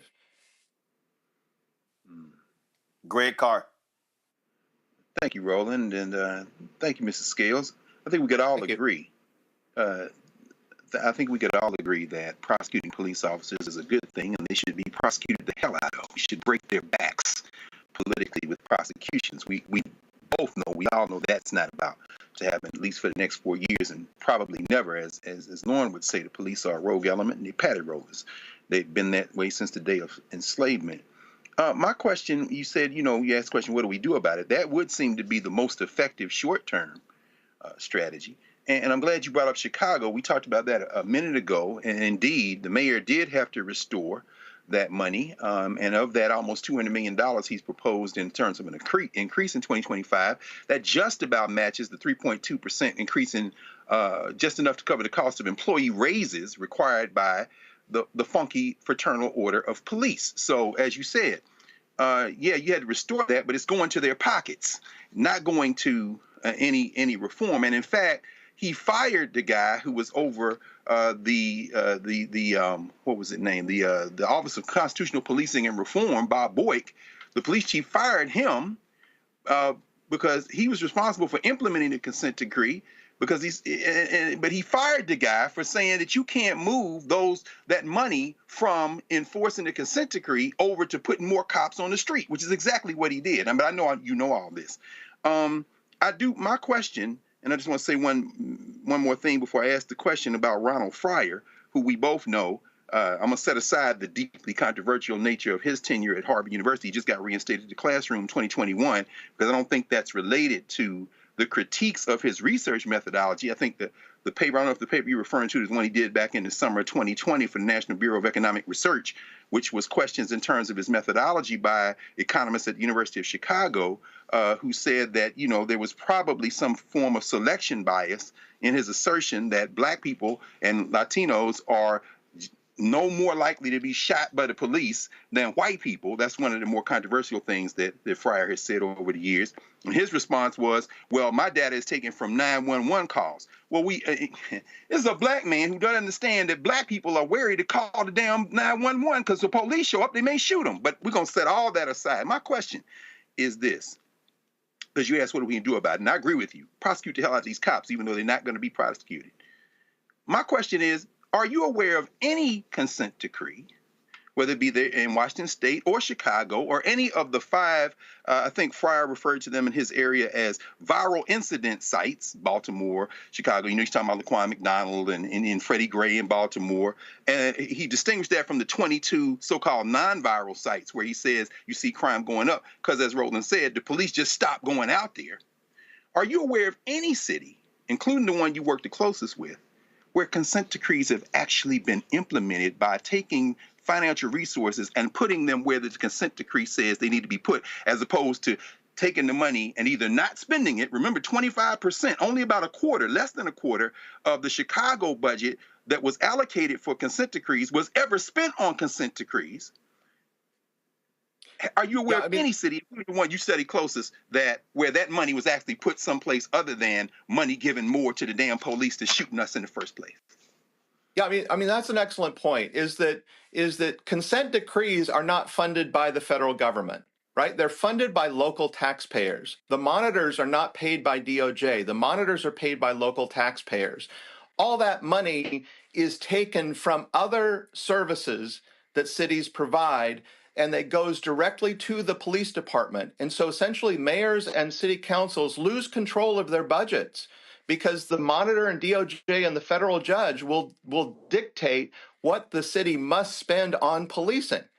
And oftentimes there's lots of training, you know, officers get overtime for training, there's lots of policy development, there's lots of IT systems that come in.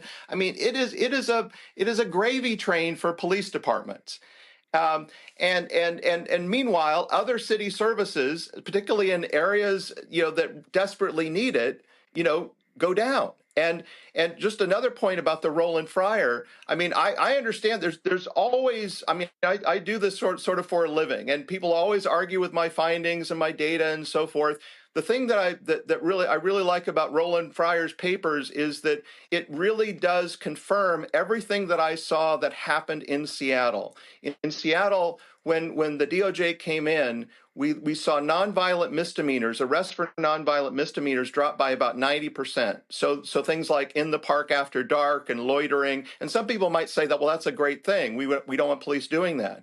But the result is when you don't enforce these low-level quality of life crimes, then you know, other crimes start, you know, when people figure out there's no enforcement, and if nobody calls 911, then crime starts increasing.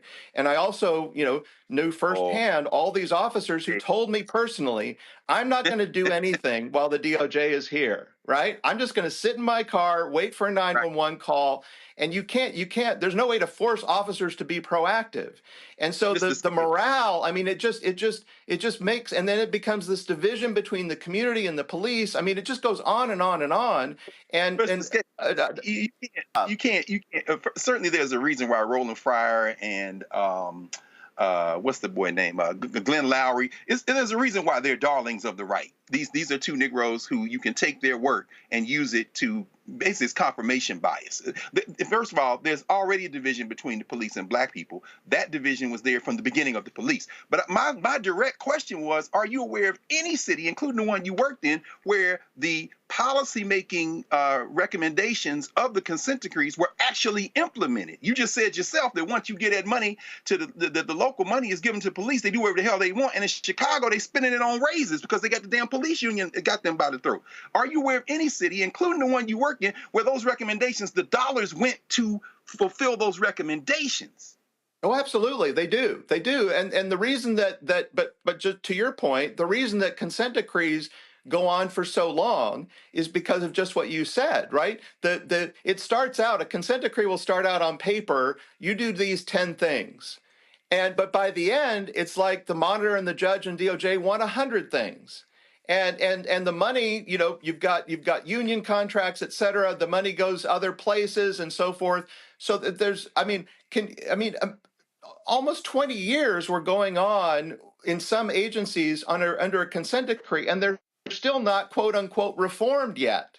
So what will it take? And then the other question is, after they have a new policy and a new training, if these are the policies and training that will really work and solve all your constitutional police problems, then why isn't every agency doing it? Right? There is no silver bullet here. It's just a money making. So allow me to fight this final comment before we go, because my next guest is waiting. Let me also remind everybody who's watching. Bob said that, well, the answer is to prosecute these cops. I remember there was a woman named Marilyn Mosby who prosecuted cops in Baltimore. And what did the police department do? They rebelled against her. They said, we're not going to even work. I know when Kim Foxx prosecuted cops in Chicago, exact same thing happened. In fact, there was a judge in Chicago who reported 8 to 10 cops to the police review board, who said that he knew for a fact that these cops were lying on the witness stand. We have evidence all across the country that when cops are prosecuted by district attorneys, the cops rebel. So guess what, Bob? If the DOJ prosecutes them, the cops are going to be pissed. If the local DAs prosecute them, the cops are going to be pissed. And the reality is, we have a system where the blue line protects one another, and they despise accountability. So they don't want the DOJ. They don't want the state attorney general. They don't want internal affairs. They don't want the mayor. They literally want to be able to do what the hell they want to do. So I guess the reality is, we're just never going to have a reformed system as long as the cops have they can do whatever they want with impunity because they don't want any accountability. Final comment before I got to go. That's why DOJ has the ability to change everything. If they shifted from consent decrees to prosecuting officers, there's nothing the cops can do against the DOJ. They can't recall them or complain about them or whatever. And DOJ has within their authority and their power the ability to dramatically reform and change policing if they chose to use it. Question is, Bob, do you agree with getting rid of qualified immunity? No. I mean, the thing is that the qualified immunity is not about prosecuting officers, right? That's civil liability. We're talking about prosecuting officers. I don't think the civil liability is going to change much, but the prosecuting officers, if an officer knows if I violate this person's constitutional rights, I could go to jail. That is the best deterrent you have for bad policing. Well, guess what, Bob? I know a lot of people that said if we impose the death penalty, that is going to be deterrent against murder. It didn't happen. I know for a fact that the reason those cops continue to do what they do, because they know that the system that we have, this is what they know. They know that district attorneys are afraid to prosecute them because those same DAs want the police union's endorsement. Those same cops know that mayors do not want to wage war against those bad cops because they want the police endorsements union. And they also know that when they go to, if they do get indicted and go to trial, juries are more than likely to acquit cops of bad behavior, even when it is clear, it's undeniable, because in our society, we have scared people so much that say, don't you dare oppose cops because we need them. And so I guess we never gonna fix this problem because it is literally, the deck is stacked in favor of cops against everybody else. Bob, we appreciate it. Thanks a lot. Thank you. Folks, we're going to a break. We come back.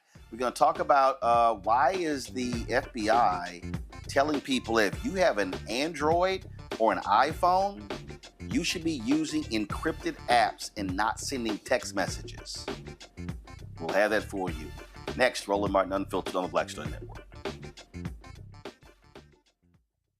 When you talk about blackness and what happens in black culture, covering these things, that matter to us, speaking to our issues and concerns. This is a genuine people-powered movement. There's a lot of stuff that we're not getting. You get it, and you spread the word. We wish to plead our own cause.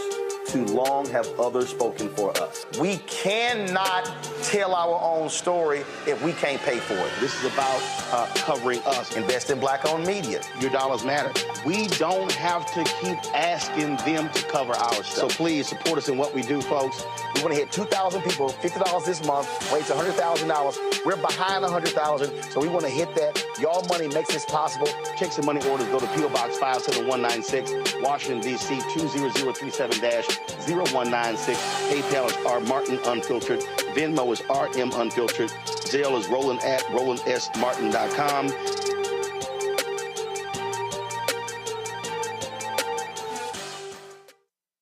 Hey, wiggity, hold up. Let me go on and make my way.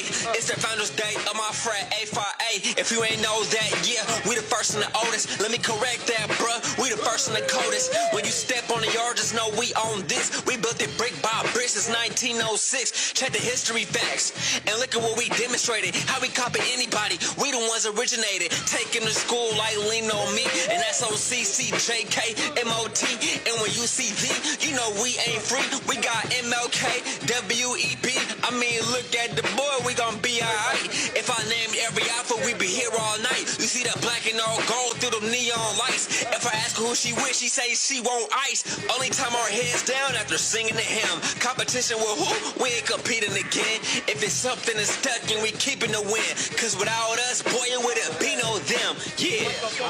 Alpha Phi Alpha Fraternity Incorporated develops leaders, promotes brotherhood and academic excellence while providing service and advocacy for our communities. Check your facts. Well, of course, yesterday was the Founders Day for Alpha Phi Alpha, so we gonna still show a little love today. All right, folks, let's talk about this here. Responding to a series of cyber attacks on telecommunication companies like AT&T and Verizon, U.S. law enforcement officials are advising Americans to use encrypted messaging apps to safeguard their communications from foreign hackers, such as China. So according to the law enforcement, the Chinese hackers have literally been inside of these telecommunication companies for months, and they still are there. And the FBI is saying until they are gone, if you're going to be sending important text messages, you had better use encrypted apps. Social analyst and diversity strategist Shireen Mitchell joins us right now. So Shireen, they're talking. So when we talk about encrypted apps, so I'm looking. So I have Signal. You have WhatsApp. As far as I'm concerned, I don't particularly like WhatsApp. There's another encrypted app that that I was made aware of that I think it's the Swiss. It's called Wire. So explain to people what's going on here, why law enforcement would issue this edict, which is major. So one thing for sure, thank you for having me again. And you named the two encryption ones I was going to name. So I definitely know that we're always on the same page because WhatsApp had a problem in multiple tiers before. So yes, the encryption is important. Also VPNs are important, but let me just explain why this is a problem. A lot of times we don't realize how much data we're adding to social media apps as well as what our telecom, services have access to. And this is where the problem comes in, because if you use your telecom service, it's just a regular text message going back and forth. And they actually have server records of your phone calls and your interactions and all of your contacts as well. So what they're saying now is that people need to be a little bit more careful about it. But here's where my problem lies. This country has also known that multiple times that we've been hacked, including government entities. But what usually happens, they try to play down the harm or anything in between. So the only way we know something changes is when our service, like Verizon, changes their, the way that they do security, right? All of a sudden the service changes. We should be told that the reason why those security changed is because we had a situation where something happened, something was released, something was hacked. Even what the FBI is saying, they're not telling any of the customers whose information may be out there, that their information is out there. They only told high profile people that information. So sometimes people go, well, I'm not that important. Why would anyone have that information? You don't know why you might be important, who you may be connected to, who may have your phone number, or the spaces in between. That's why protecting your own phone, protecting even your own VP services is so important. Now, we know that Iran, China, and Russia have always been one of the things America says has been trying to hack into our services for multiple reasons, and it's usually heightened when it's an election year. This is important because I think we need to start connecting the dots as to why sometimes a lot of the disinformation happens, because of the way the content is spreading. We don't even know if some of our own family members are sending us those messages unless we have some of those messages encrypted.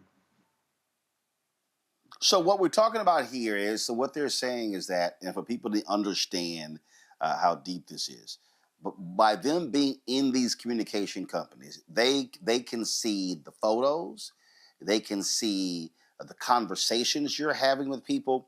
And so by requesting the encrypted apps, what they're saying is that with those encrypted apps, so you take a signal, it creates a connection from one device to the other. So that encrypted app cannot be hacked by these foreign adversaries, we think. And so that's what they're calling for. And so they say, and the other thing is that, so you take a signal. People don't realize it's essentially the same as your device. You can actually send text messages. You can do audio files. You can actually do video chat as well. So you can use the app very similar to the way you do FaceTime, the way you do things along those lines. But the protection is you're going device to device. That's why they're telling people to use that as opposed to utilizing text messaging on your Android or your iPhone, correct? That's absolutely right. So for people to understand that, for them to understand what you just described. So when people are using other apps, your contacts are still on your main phone. However, the people that you're exchanging information with, anything you're exchanging in that conversation, that is the only thing that can be shared between them. And once you delete them, once they're gone, if you need to get rid of them, there's no other record of them. With your phone, with the service, the record still is on their server. Even if you delete them, that doesn't mean it's deleted on the server. That's the difference. I'm hoping that people understand what that difference is. So if you delete the photos, you delete the text messages, it's on their server, and it's not. And so by them being able to hack, they can access whatever stuff you sent because it's still on the company server. Now, you mentioned VPN. Explain VPN. So, perfect example. I'm in a hotel here in the Bay Area. And I know I was in, and I've seen folk who use VPNs when they're accessing the internet. I remember I was in an Apple store, and I could tell this woman was in, and she is some form of security. She was getting her laptop, and they wanted to log on to the store's Wi-Fi, and she said absolutely not. And so she made them plug in with the Ethernet and use the VPN. So explain why. What does a VPN do? And is it a monthly cost? Where can you get a VPN? Explain that. Some VPNs do cost, and you can do a combination of VPNs that also have antivirus, that if anything is coming through, it can be scanned as it's happening. But yes, anything public, and this is something that is really important. It's not even a store, right? You go to Starbucks, you go to any place where they say free Wi-Fi, right? It's not that you can't use them, it's that you still need to have a service to protect yourself from that. Because if someone else is on that system, they have access to you too. And it's because it's public. So if you don't have anything to protect your system, other people will have access because it's a public system. All they have to do is log in. So Shireen, so explain how it works. So if I got a VPN and I'm somewhere and they got public Wi-Fi, how does that work? What do I do? Okay, so what happens So for example, I'm gonna make it simple. So for example, if I have a VPN on my web browser, like when I'm looking at something and I'm scrolling through something and I have a VPN, my VPN basically has a completely different IP address than my actual phone or my actual device. So even if someone discovers the IP or anything in between, they won't know or won't have access to my actual machine. It'll be a completely separate number that has no connection to my devices. That's what's different. If you keep it open and you have your original IP, that means that once you give your IP to that public service, they have your device IP, and you only have one IP for your device. If I come up with VPN numbers, I have different VPNs, but they're connected to my device, but they're not actually my device VPN. Got it. All right. Questions from my panel. Reese, you first. Yeah, I mean, if Signal and WhatsApp and all this stuff can't do that, why the hell can't the telecoms companies do that? Why we got to download a whole ass different app when shouldn't they have the same technology? Like, what's going on? That's what I'm trying to understand. So, Reese, I totally get the question, but like for them, right?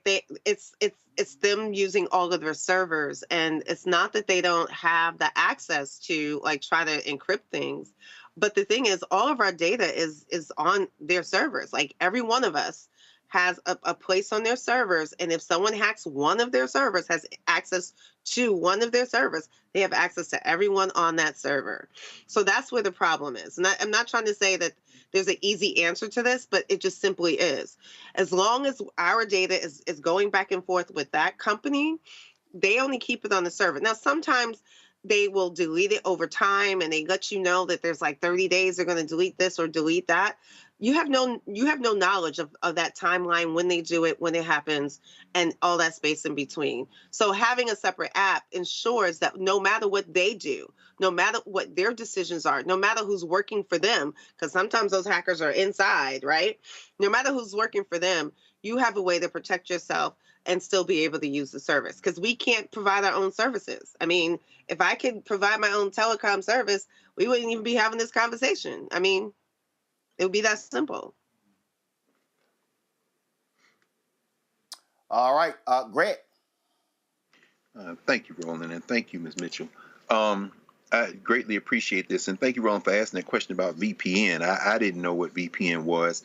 Last year, we go to Egypt every year with folk, take a study abroad there, and I was advised to get a VPN, so I did, and it worked flawlessly, and I keep it on now. I re-up to another year, keep it on all of my devices. I guess my question is that, having not had that kind of protection before, anytime that I've logged on publicly or, that access, it goes back to whatever data is on my device, right? So it doesn't really matter how far back it goes, correct? And also, one other thing, of course, there's been all this noise about banning TikTok and things like that, particularly for young people. I don't think that's going to happen. But, what in your mind is the worst case scenario in terms of these data breaches? I think that the worst case scenario for us as an individual or the government is what you're asking, Professor Carr? Well, I just want to make sure. Yeah. Both. I mean, for us, I just assume we out here butt naked in these cyber streets with no protection. But I'm thinking generally about, cyber warfare. I mean, what in your mind, like, what is the extent of damage that can be done in this kind of wild west of cyberspace? So I think that there's twofold. Like, do you remember when DC had their, certain agencies were hacked, and yes. Like there's a question, right? Remember that? Like even DC had that happen. Remember? Like that's Absolutely. The thing that we have to worry about. How much is that information that has been breached? Remember Equifax? When Equifax yes. got breached, because they had this basic low key, like just had your information sitting there for anyone to grab on like a text-based version of where your information was sitting. That is what we're dealing with, because the hackers are just going to use whatever services that they can get to compile as much information about you to do whatever they can. Some people, and I mean this sincerely, have had, their banks hacked and lost, thousands and thousands of dollars. Because once you compile a profile of a person, you can pretend to be that person because you have enough information to be able to do that. That's the personal part. The government part is the hard part, because the government part has more to do with anything that's supposed to be in play to protect us from cyber aspects, but also national security aspects. And if our national security is something that gets hacked, we have a fundamental flaw in our defense system, and that's the worst case scenario. And we've had conversations at different points where there was questions about software updates that had embedded malware that was able to send information out from some government not laptops but servers, and that's a problem. We need to be able to secure our content as our private content and the things that are afforded to us privately, but we have to also be able to be trusting our government that anything that the government is doing that should not be out there, that is supposed to be protecting the American people, is also being protected. And those, if DC government can be hacked, right? California government, like, we fundamentally have a flaw in our system if we do not understand how to make sure that we're all being protected properly. Thank you. Lauren. Okay, so last time I worked for the federal government was 2014. Every time we turned around, we were getting rumors that China was hacking the system that we were on. Now we're hearing years later that we have a problem again, not only with TikTok, but with this warning that we've just heard. And all my friends who are federal employees that go overseas are always told to leave their cell phones home, and they're given another cell phone to travel overseas. Do you have the answer to what's up with TikTok? I'm just curious about TikTok. China always seems to be the country that everybody's worried about. But what is the concern? That putting the app on the phone, they're going to hack through the app the rest of the information on your phone? Is that what the concern on TikTok is? Yeah, I was wondering if someone's going to ask that question, but yes, that's the main one. But I just want to make sure, I don't want to let go what you just said. Some people do make that recommendation that, you don't even take, take a tablet that you're not so concerned about, that if it got lost or there's not enough information about you on it, your phone, take basically a burner. Because if it has enough information that you may not be able to protect yourself with your content and everything else at home. So I just want to make sure that that's actually true, and that's not just like a throwaway comment. Some people should be very cautious about that. But the TikTok thing is where some of this, I think, also comes from, because when we were allowing many of the other social media apps, if you remember when we were having the fight with Facebook, now Meta, and how much Messenger, remember the Messenger argument, how much Messenger was gathering data, collecting content, remember that? That same argument went by the wayside. So TikTok is doing the same thing. And what they're saying out loud is, well, we're okay with American companies doing it, but we are not okay with foreign companies doing that same thing. So for me, I always try to get people to understand, if our data should not be used in any way for a foreign country, it should not be used in any way for any American foreign company. It should not be used anyway for a American company either. Because if they're manipulating the data, and we all know, we've had this conversation about what happened in the elections of 2016 and all that, profiling that was done. All the pushes about that. We're now only saying, well, this is bad now because it's a foreign company. If you're going to tell me it's bad for the foreign company, then it was bad for the American company. And let's do the due diligence on data protection and data privacy across the board, and not pick and choose when it's supposed to be important and when it's not supposed to be. But what they're saying about TikTok overall, just so that we're clear, is that TikTok is also, if you connect it to your contacts, right?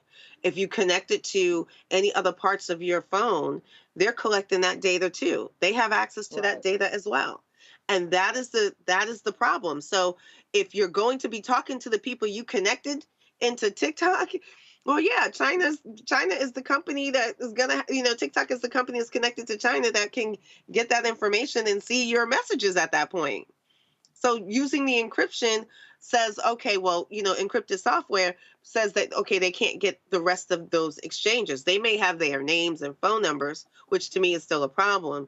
But the exchanges, the information, the content, the things you're sharing is not accessible for them. Now, they do have access to anything you put on TikTok. So let's just make sure that's clear. All your videos, all your drafts, all of that is still available to them. But anything you do that's not on their service, they should not have access to.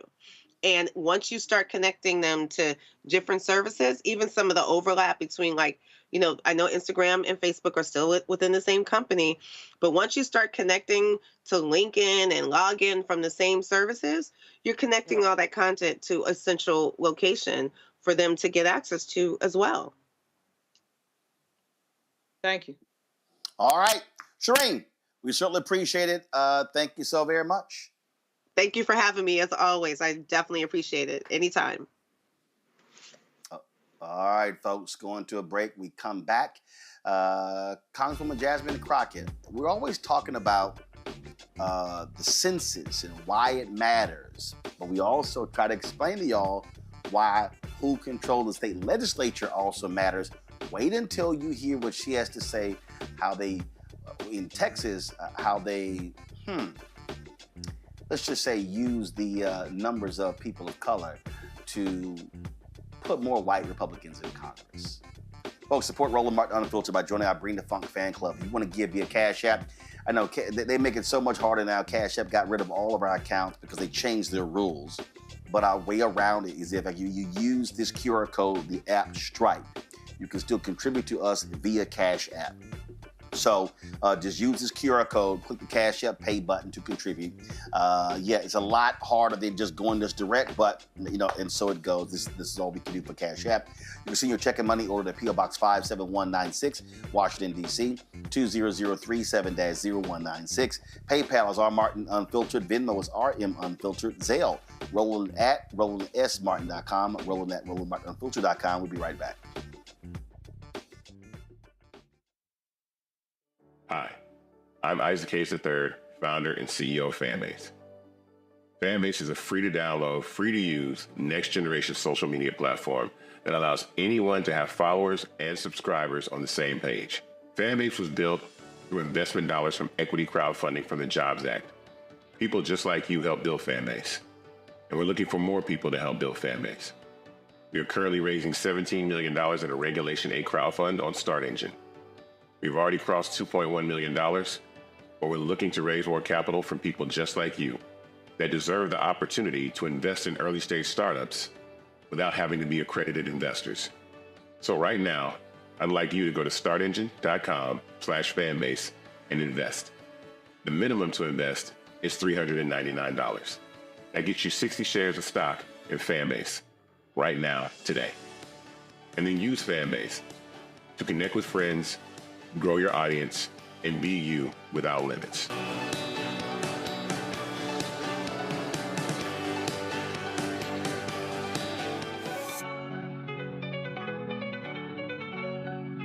On a next A Balanced Life with Dr. Jackie, we're talking all things mental health and how helping others can help you. We all have moments where we have struggles, and on this week's show, our guests demonstrate how helping others can also help you.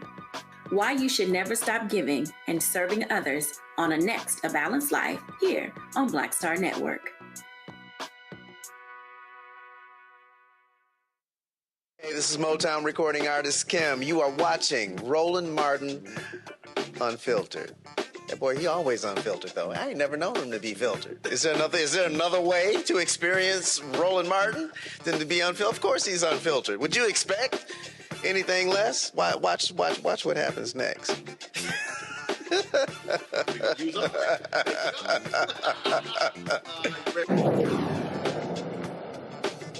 Good morning and happy 118th Founders Day to the Ice Cold Brothers of Alpha Phi Alpha Fraternity Incorporated. This is Governor Wes Moore, and I'm honored to celebrate this special day with each of you. Alpha has long been a guiding light in the fight for justice and freedom in our country, and no matter the challenge, whether we find ourselves in the fell clutch of circumstance, under the bludgeonings of chance, we have not winced nor cried aloud. Alpha men have always stepped up to the moment. And today, we celebrate our beloved jewels. To the brothers of the mighty, mighty, mighty, mighty, mighty, mighty Mac, thank you. Thanks for your leadership and service in honor of our jewels, our ritual, and the banner of Alpha Phi Alpha. Your work continues to make Maryland a better state. Happy 118th Founders Day, y'all.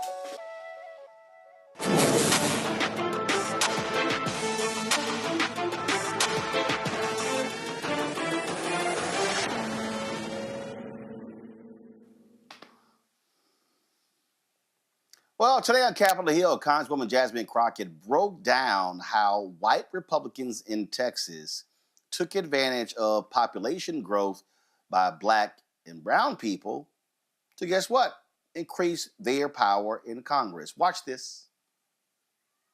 It is interesting that we're having this hearing, and I know one thing that I have learned so far is that while freshman orientation just ended, we need a course on what the census is for, because we have people sitting in Congress and have no idea what the census is for. And so I do appreciate that you have talked about what the funding is for, but it seems like my colleagues really want to zero in on southern states. So let's talk about Texas for a second.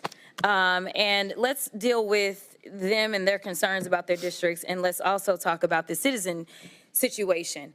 So I don't know how much you've paid attention to the election, but we do have an incoming administration, and we have a border czar who has said that they are going to deport everyone that is here and is not a citizen.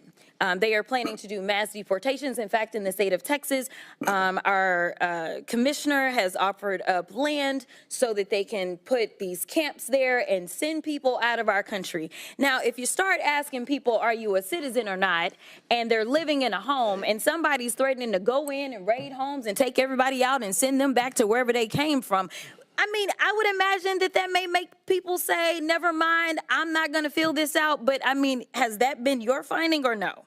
We have conducted research that shows that there can be selective inclusion of individuals who reside in a residence because Exactly, because you've got the federal government that is asking this question, and it's the same federal government that is threatening to go and yank people out of their schools, their homes, and things like that. And then we just had a conversation where we were talking about how many voters. Listen, when you're counting people, you're not just counting voters. You count children, don't you? Correct. You count a lot of people that aren't necessarily voters, and I want to make sure that we really get to the nitty-gritty on Texas, because this is hilarious to me.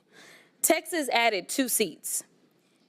In 2020, according to the census, and we know that there was a significant undercount, specifically in Texas for a combination of reasons, but we know that specifically Texas added 4 million people. Of those 4 million people, do you want to take a guess at how many were Anglos? Just a guess. I'd say a majority. 180,000. That's it, of 4 million. 95% of the people that were added, and we know that when it comes to minority populations, they tend to be undercounted. So get this, we added 4 million people.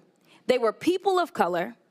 Texas got 2 new seats. So they took those black and brown and Asian bodies, and guess what? Do you think that we got a new black, brown, or Asian seat?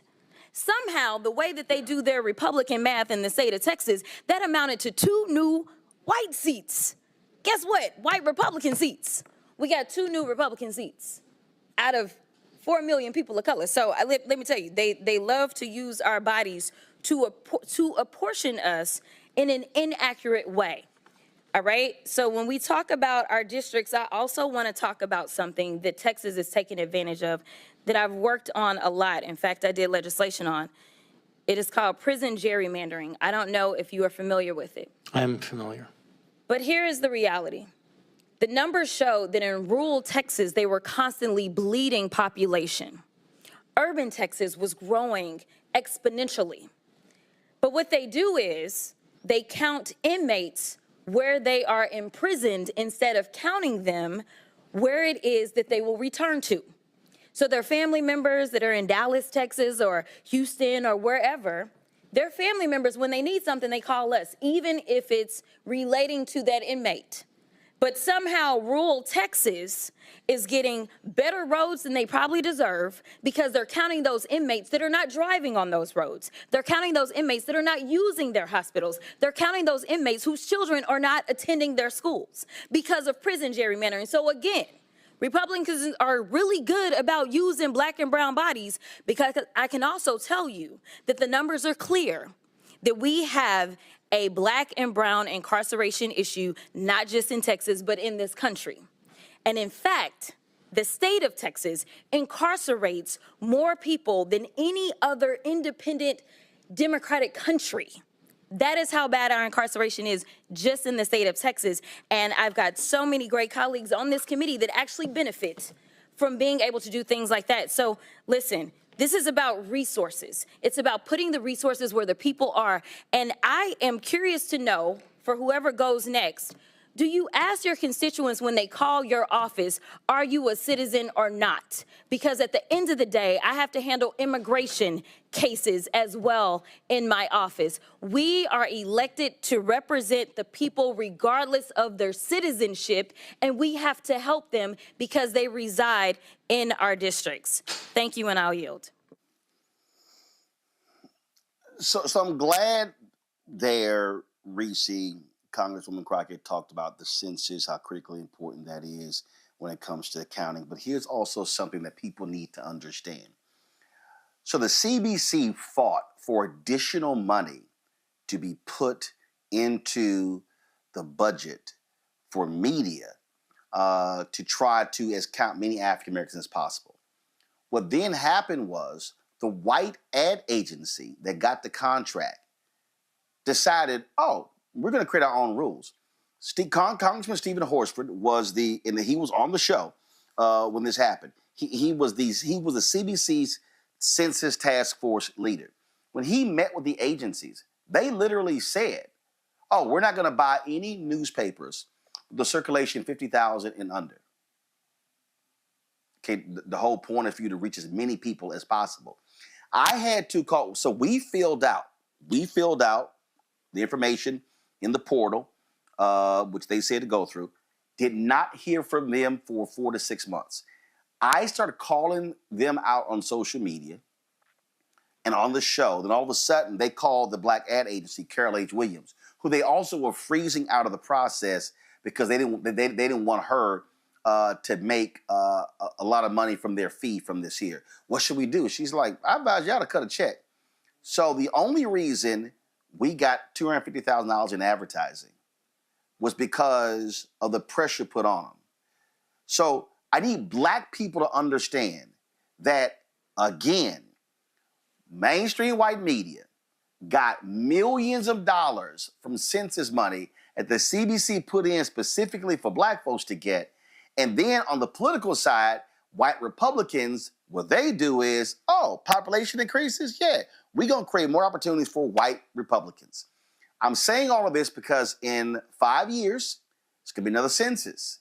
And let me tell you, whoever's in the White House in 2028 is going to be dictating how the census goes. So people need to understand that whoever's in power in 28 will control the 2030 census, and that's going to have an impact for the next decade about political representation. And oh, by the way, if you lose population, because we saw it last time, and it's projected that blue states are going to lose 12 electoral college votes. California, Illinois, New York, I think Michigan or Wisconsin. Don't be surprised if Republicans in Nebraska get rid of that one blue delegate. And so that's going to be 12 electoral. So you need 270. So that means Democrats are going to have to go get 12 elsewhere. And those 12 are likely going to go to red states because of population shift. Reese? This is why the deck is so stacked, and this is why we continue to come up short, because they're playing 10-dimensional chess, child, and we still at checkers. So yeah, when we continue to, even when Democrats are in charge, have white overseers of the money who devalue Black institutions, Black media, etc., and even some Black overseers devalue that as well, then we're going to continue to come up short. And then on the other hand, you have Republicans who leave no stone unturned. We looked at some of the maps in Democratic-led states, and they were atrocious. They didn't run the board up, run the numbers up in the congressional districts like the Republicans did in their states. And so this is a multi-pronged issue. It goes to the lack of trust in the government in terms of the census and things like that. And it just goes back to how Republicans are willing to exploit any and every angle that they can. So I'm afraid that it's not going to be a rosy picture unless there is a fundamental and radical and drastic shift in the way that information is funded in this country. And it's funded in ways that amplify and uplift Black media. And don't talk about, well, y'all don't have 30 million subscribers compared to Call Her Daddy or Joe Rogan or whatever the fuck. When those people get $100 million contracts and we get the little peanuts left over, yeah, we don't have the impact when we don't get the investment. And so it starts now, yesterday, should have started 10 years ago. And it's going to be cumulative, but I just don't see that any of those steps are being taken. I don't see that anybody is taking this seriously beyond people in the CBC. And so I don't know. I don't have the answers. This to me, Lauren, is example again of how people need to understand how politics is connected. Census is tied to apportionment, tied to redistricting, which is tied to who controls state legislatures. So we cannot sit elections out because all of this stuff is interconnected. It is interconnected, but I think we're quickly arriving to a point where there does have to be a discussion, almost like an ultimatum about what the demand is collectively in the Black community and how to get that through political leverage, which requires usually some sort of demand that comes along with some sort of a threat, quite frankly. And we don't leverage money particularly well, but we do leverage votes. And this system, when you're 14% of the population, it's a difficult haul. But for the Democratic Party, we represent more power than just 14%. But it's not leveraged correctly. It's clearly not leveraged correctly. And in fact, we're being leveraged because others have money to leverage us and leverage our representatives and our elected officials to do certain things that are not particularly good for the community. And until that's figured out, all of these other things are going to be made much more difficult, whether it's the census or anything else. Great. I agree. There are 14 states that have ended prison gerrymandering. It was good to hear Representative Crockett bring that up. The news came out of the EU. Today is Thursday, so maybe it was Tuesday, talking about the continuing decrease in population there. Their numbers are now close to mirroring the numbers here in the United States. What they didn't report, of course, was the disaggregation by race and ethnicity. You continue to see people immigrating to the countries of the European Union. In fact, one of the recommendations coming out of the EU report was that they increase immigration. This country will continue on its path of de-whitening.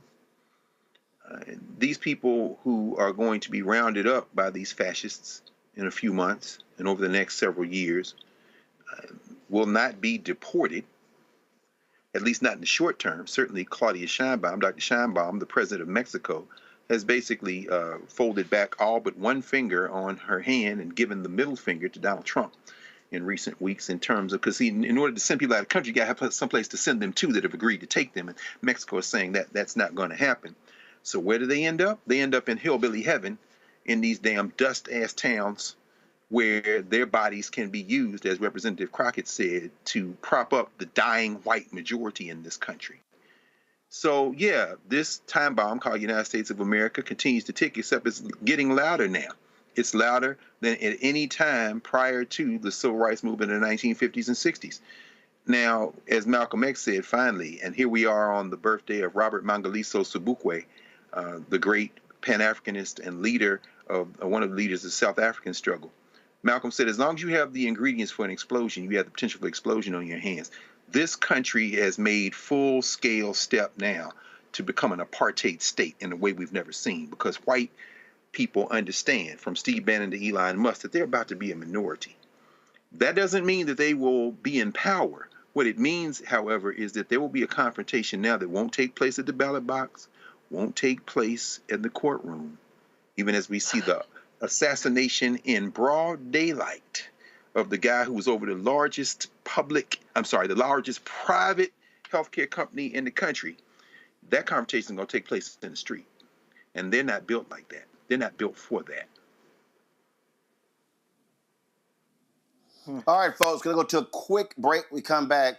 I just gotta let y'all tee off on all these white folks talking about how dare they don't vote for Peter Hegseth to be Secretary of Defense because he's more qualified than the current Secretary of Defense.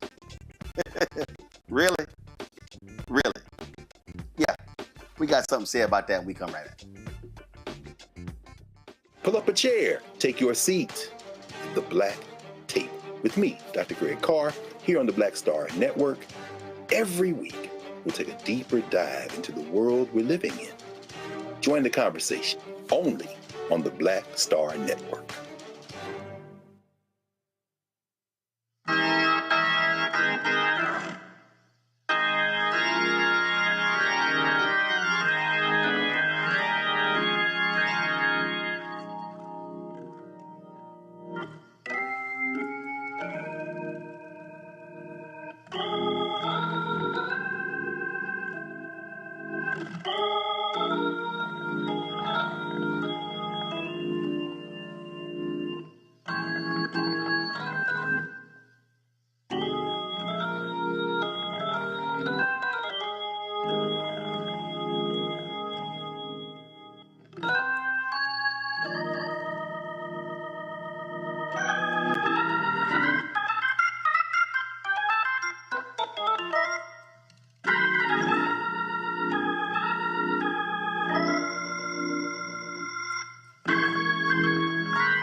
All right, folks. So all of these Republicans, especially these nutcases at Fox News, they are saying how dare these Republicans speak out against Peter Hegseth to be Secretary of Defense. And they're saying that the current Secretary of State, the Hegseth, is far more qualified.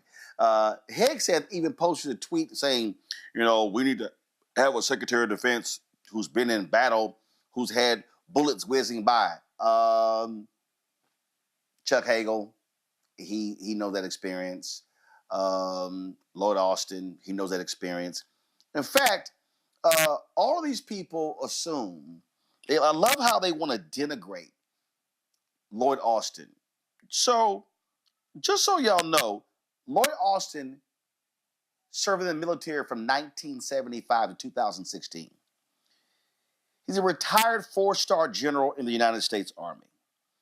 He finished from the United States Military Academy, Auburn University, Webster University, native Mobile, Alabama.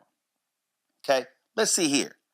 He's commanded the United States Central Command. He's been Vice Chief of Staff of the United States Army. Forces in Iraq, Multinational Corps in Iraq, Airborne Corps, 10th Mountain Division, 3rd Brigade, 82nd Airborne Division, 2nd Battalion, 505th Parachute Infantry Regiment. Wars he's been in: war in Afghanistan, Iraq War, Operation Inherent Resolve. If we pull up the list of awards: Defense Distinguished Service Medal with 4 bronze Oak Cliff clusters, Army Distinguished Service Medal, the Silver Star, Defense Superior Service Medal, Legion of Merit, Defense Meritorious Service Medal, Meritorious Service Medal, Joint Service Commendation Medal, Army Commendation Medal, Army Achievement Medal, Army Presidential Unit Citation, Joint Meritorious Unit Award, Secretary's Distinguished Service Award, Department of State, National Defense Service Award, Armed Forces Expeditionary Medal, Afghanistan Campaign Medal with Campaign Star, Iraq Campaign Medal, Global War on Terrorism Expeditionary Medal, Global War on Terrorism Service Medal, Humanitarian Service Medal, Army Service Ribbon, Army Overseas Service Ribbon, and on and on.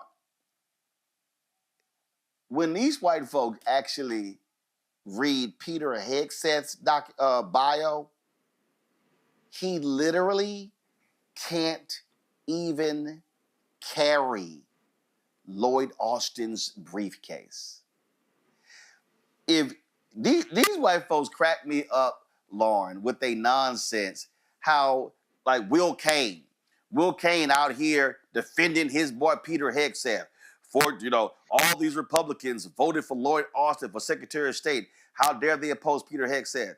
Player, you can't even compare Hegseth to Lloyd Austin's record. Again, Austin, retired 4-star general, the highest you can go.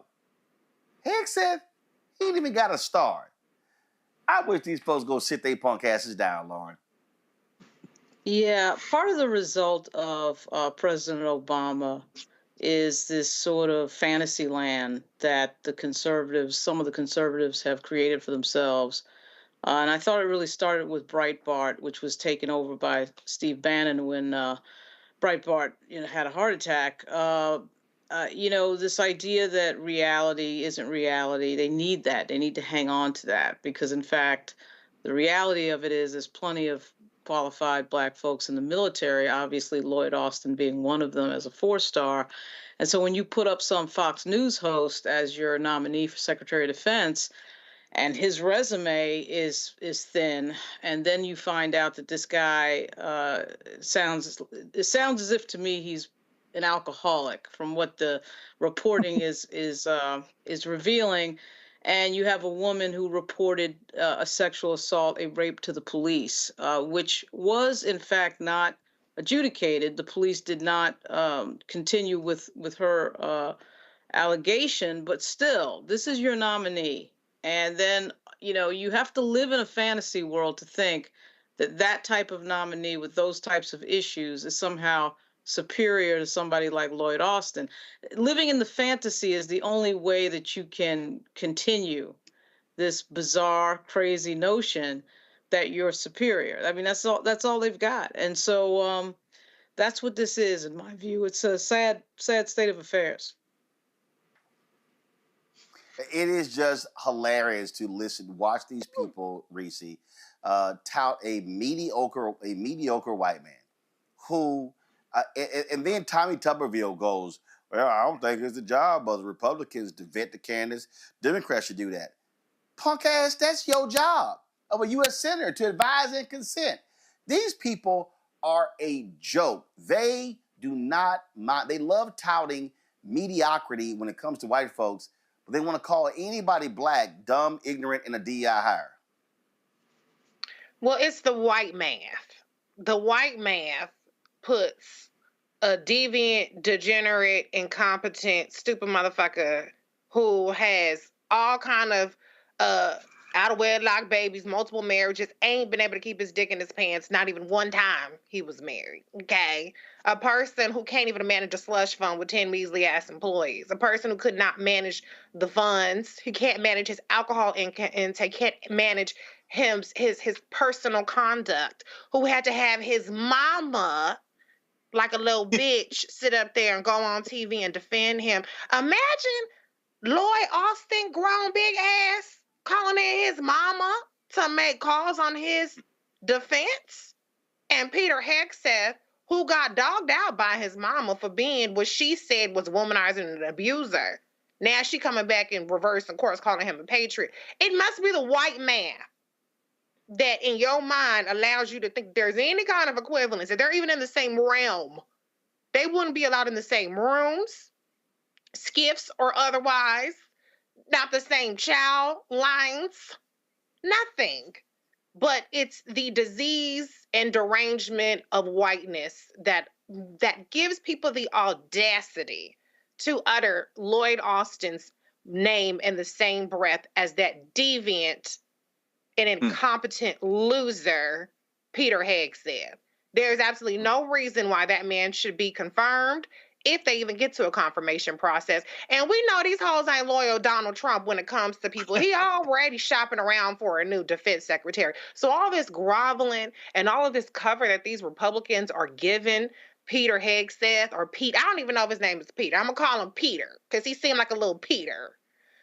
All of this cover they're giving him is just an embarrassment to them. But these people have no damn shame. They are part of the cult at Trump, and he has all these people by the balls. The only person that might tank him is Joni Ernst because she has her eyes on the gig. And so maybe she might whisper in a little couple ears and she might say, let's not pick him, pick me instead. Maybe that'll happen. But if it relies on the dignity and the self-awareness of Peter Hegseth to step aside, which surprisingly Matt Gaetz had, then we in deep trouble. But don't ever, ever, ever in your life put Lloyd Austin, who has impeccably ran the Department of Defense. We can see his record now, having run the Department of Defense for the past 4 years. Don't put him in the same sentence as Pete Hegseth. That is ridiculous. I get a crack out of the fact that, Greg, let's see here. Last 4 years, ain't been no cabinet scandals.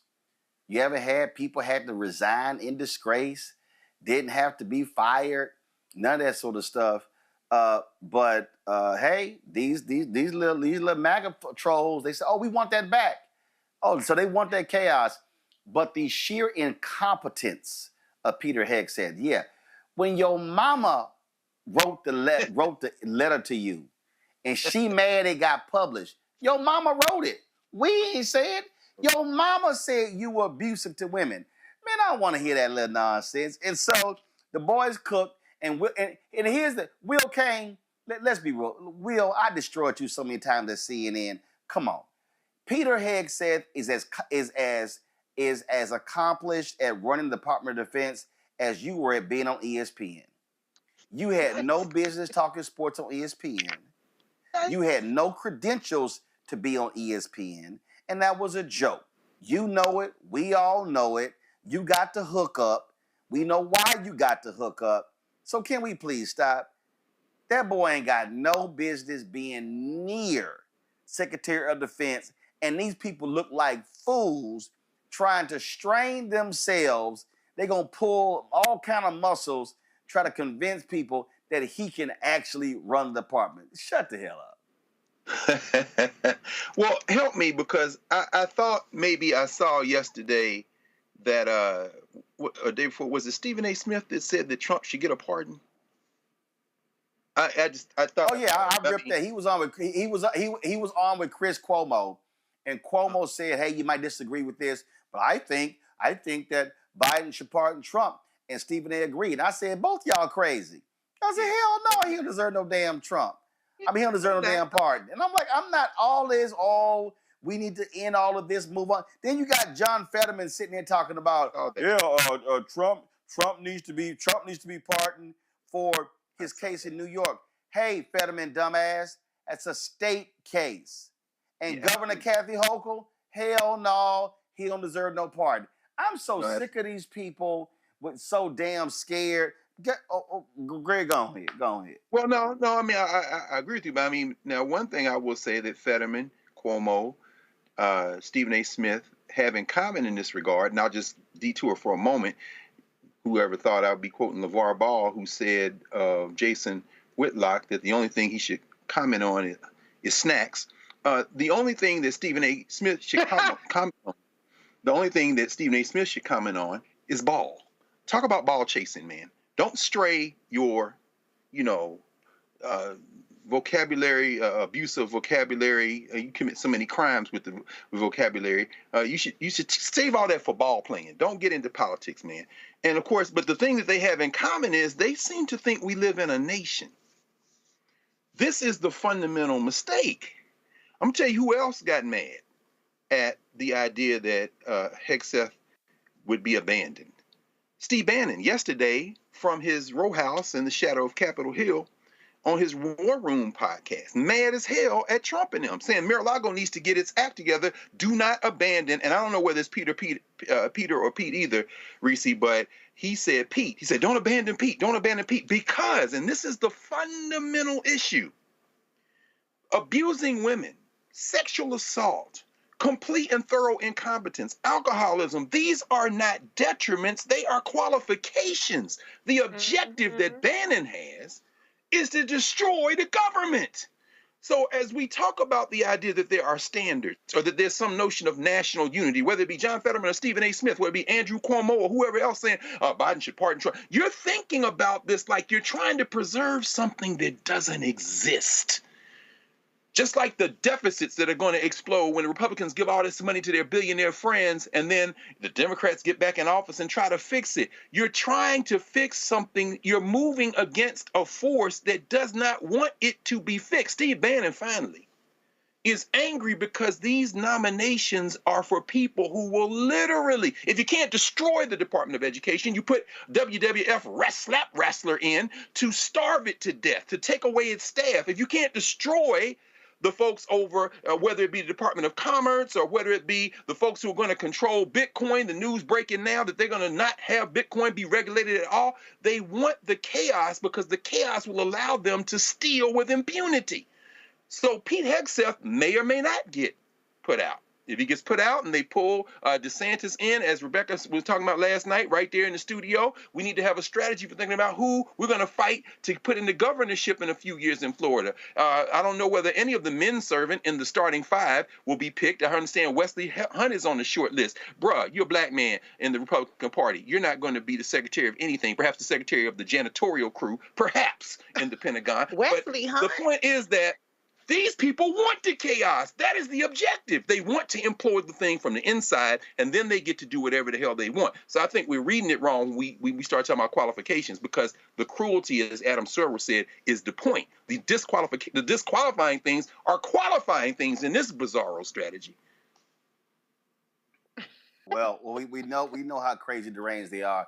But what y'all not going to do, you ain't going to impugn the integrity and the qualifications of this brilliant black man for that idiot.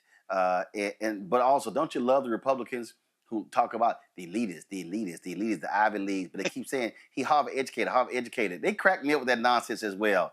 Now, Peter, gone back with your 4-5 wives, gone back with your drinking, because guess what? You ain't going to be Secretary of Defense. And Will Cain, you're embarrassing yourself riding for your boy. But it ain't going to happen. Just letting y'all know it ain't going to happen. Lauren, Reese, Greg, I appreciate it. Thanks a bunch. Folks, y'all, I'm here to speak tomorrow at the private memorial service for Frankie Beverly. Tomorrow would have been his 78th birthday. But right now, I'm headed to go see, just my luck. I come to the Bay Area. I hit some friends. They say, hey, we got an extra ticket to the Warriors games. And they happen to be playing my Houston Rockets. So that's just perfect. So I'm about to head on out. I'm going to say hey to Steph Curry and my H-Town folks. Folks, we appreciate y'all watching the show. Don't forget, support the work that we do. Join our Bring the Funk fan club. Give via Cash App. Use the QR code from Stripe. This is how you can give via Cash App. Use the Stripe QR code. Send your checking money order to P.O. Box 57196, Washington, D.C. 20037-0196. PayPal, R. Martin Unfiltered. Venmo, RM Unfiltered. Zelle, Roland at RolandSMartin.com. Roland at RolandMartinUnfiltered.com. Also, be sure to download the Black Star Network app, Apple phone, Android phone, Apple TV, Android TV, Roku, Amazon Fire TV, Xbox One, Samsung Smart TV. Be sure to get a copy of my book, White Fear, How the Browning of America is Making White Folks Lose Their Minds. Available at bookstores nationwide. Get the audio version that I read on Audible. And get our latest shirt. Folks, go to blackstarnetwork.com, RolandMartinUnfiltered.com. Don't blame me. I voted for the black woman. You can also go direct for that other merchandise, RolandMartin.creator-spring.com, or use the QR code as well. Folks, I'm going to see y'all tomorrow. Have a great one. Holla! I'll be an alpha man until the day I die. I said, zoom, zoom, zoom. My brother, I love my black and gold. I got the fever down in my body, that fever down in my soul, that alpha fever.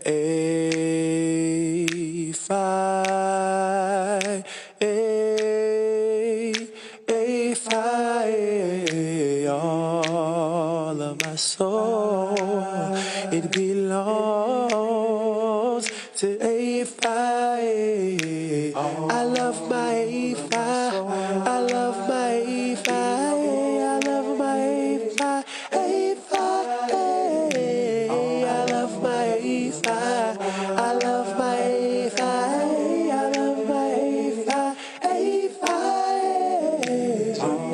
Zoom, zoom, my brother. I love my black and gold. I got the fever down in my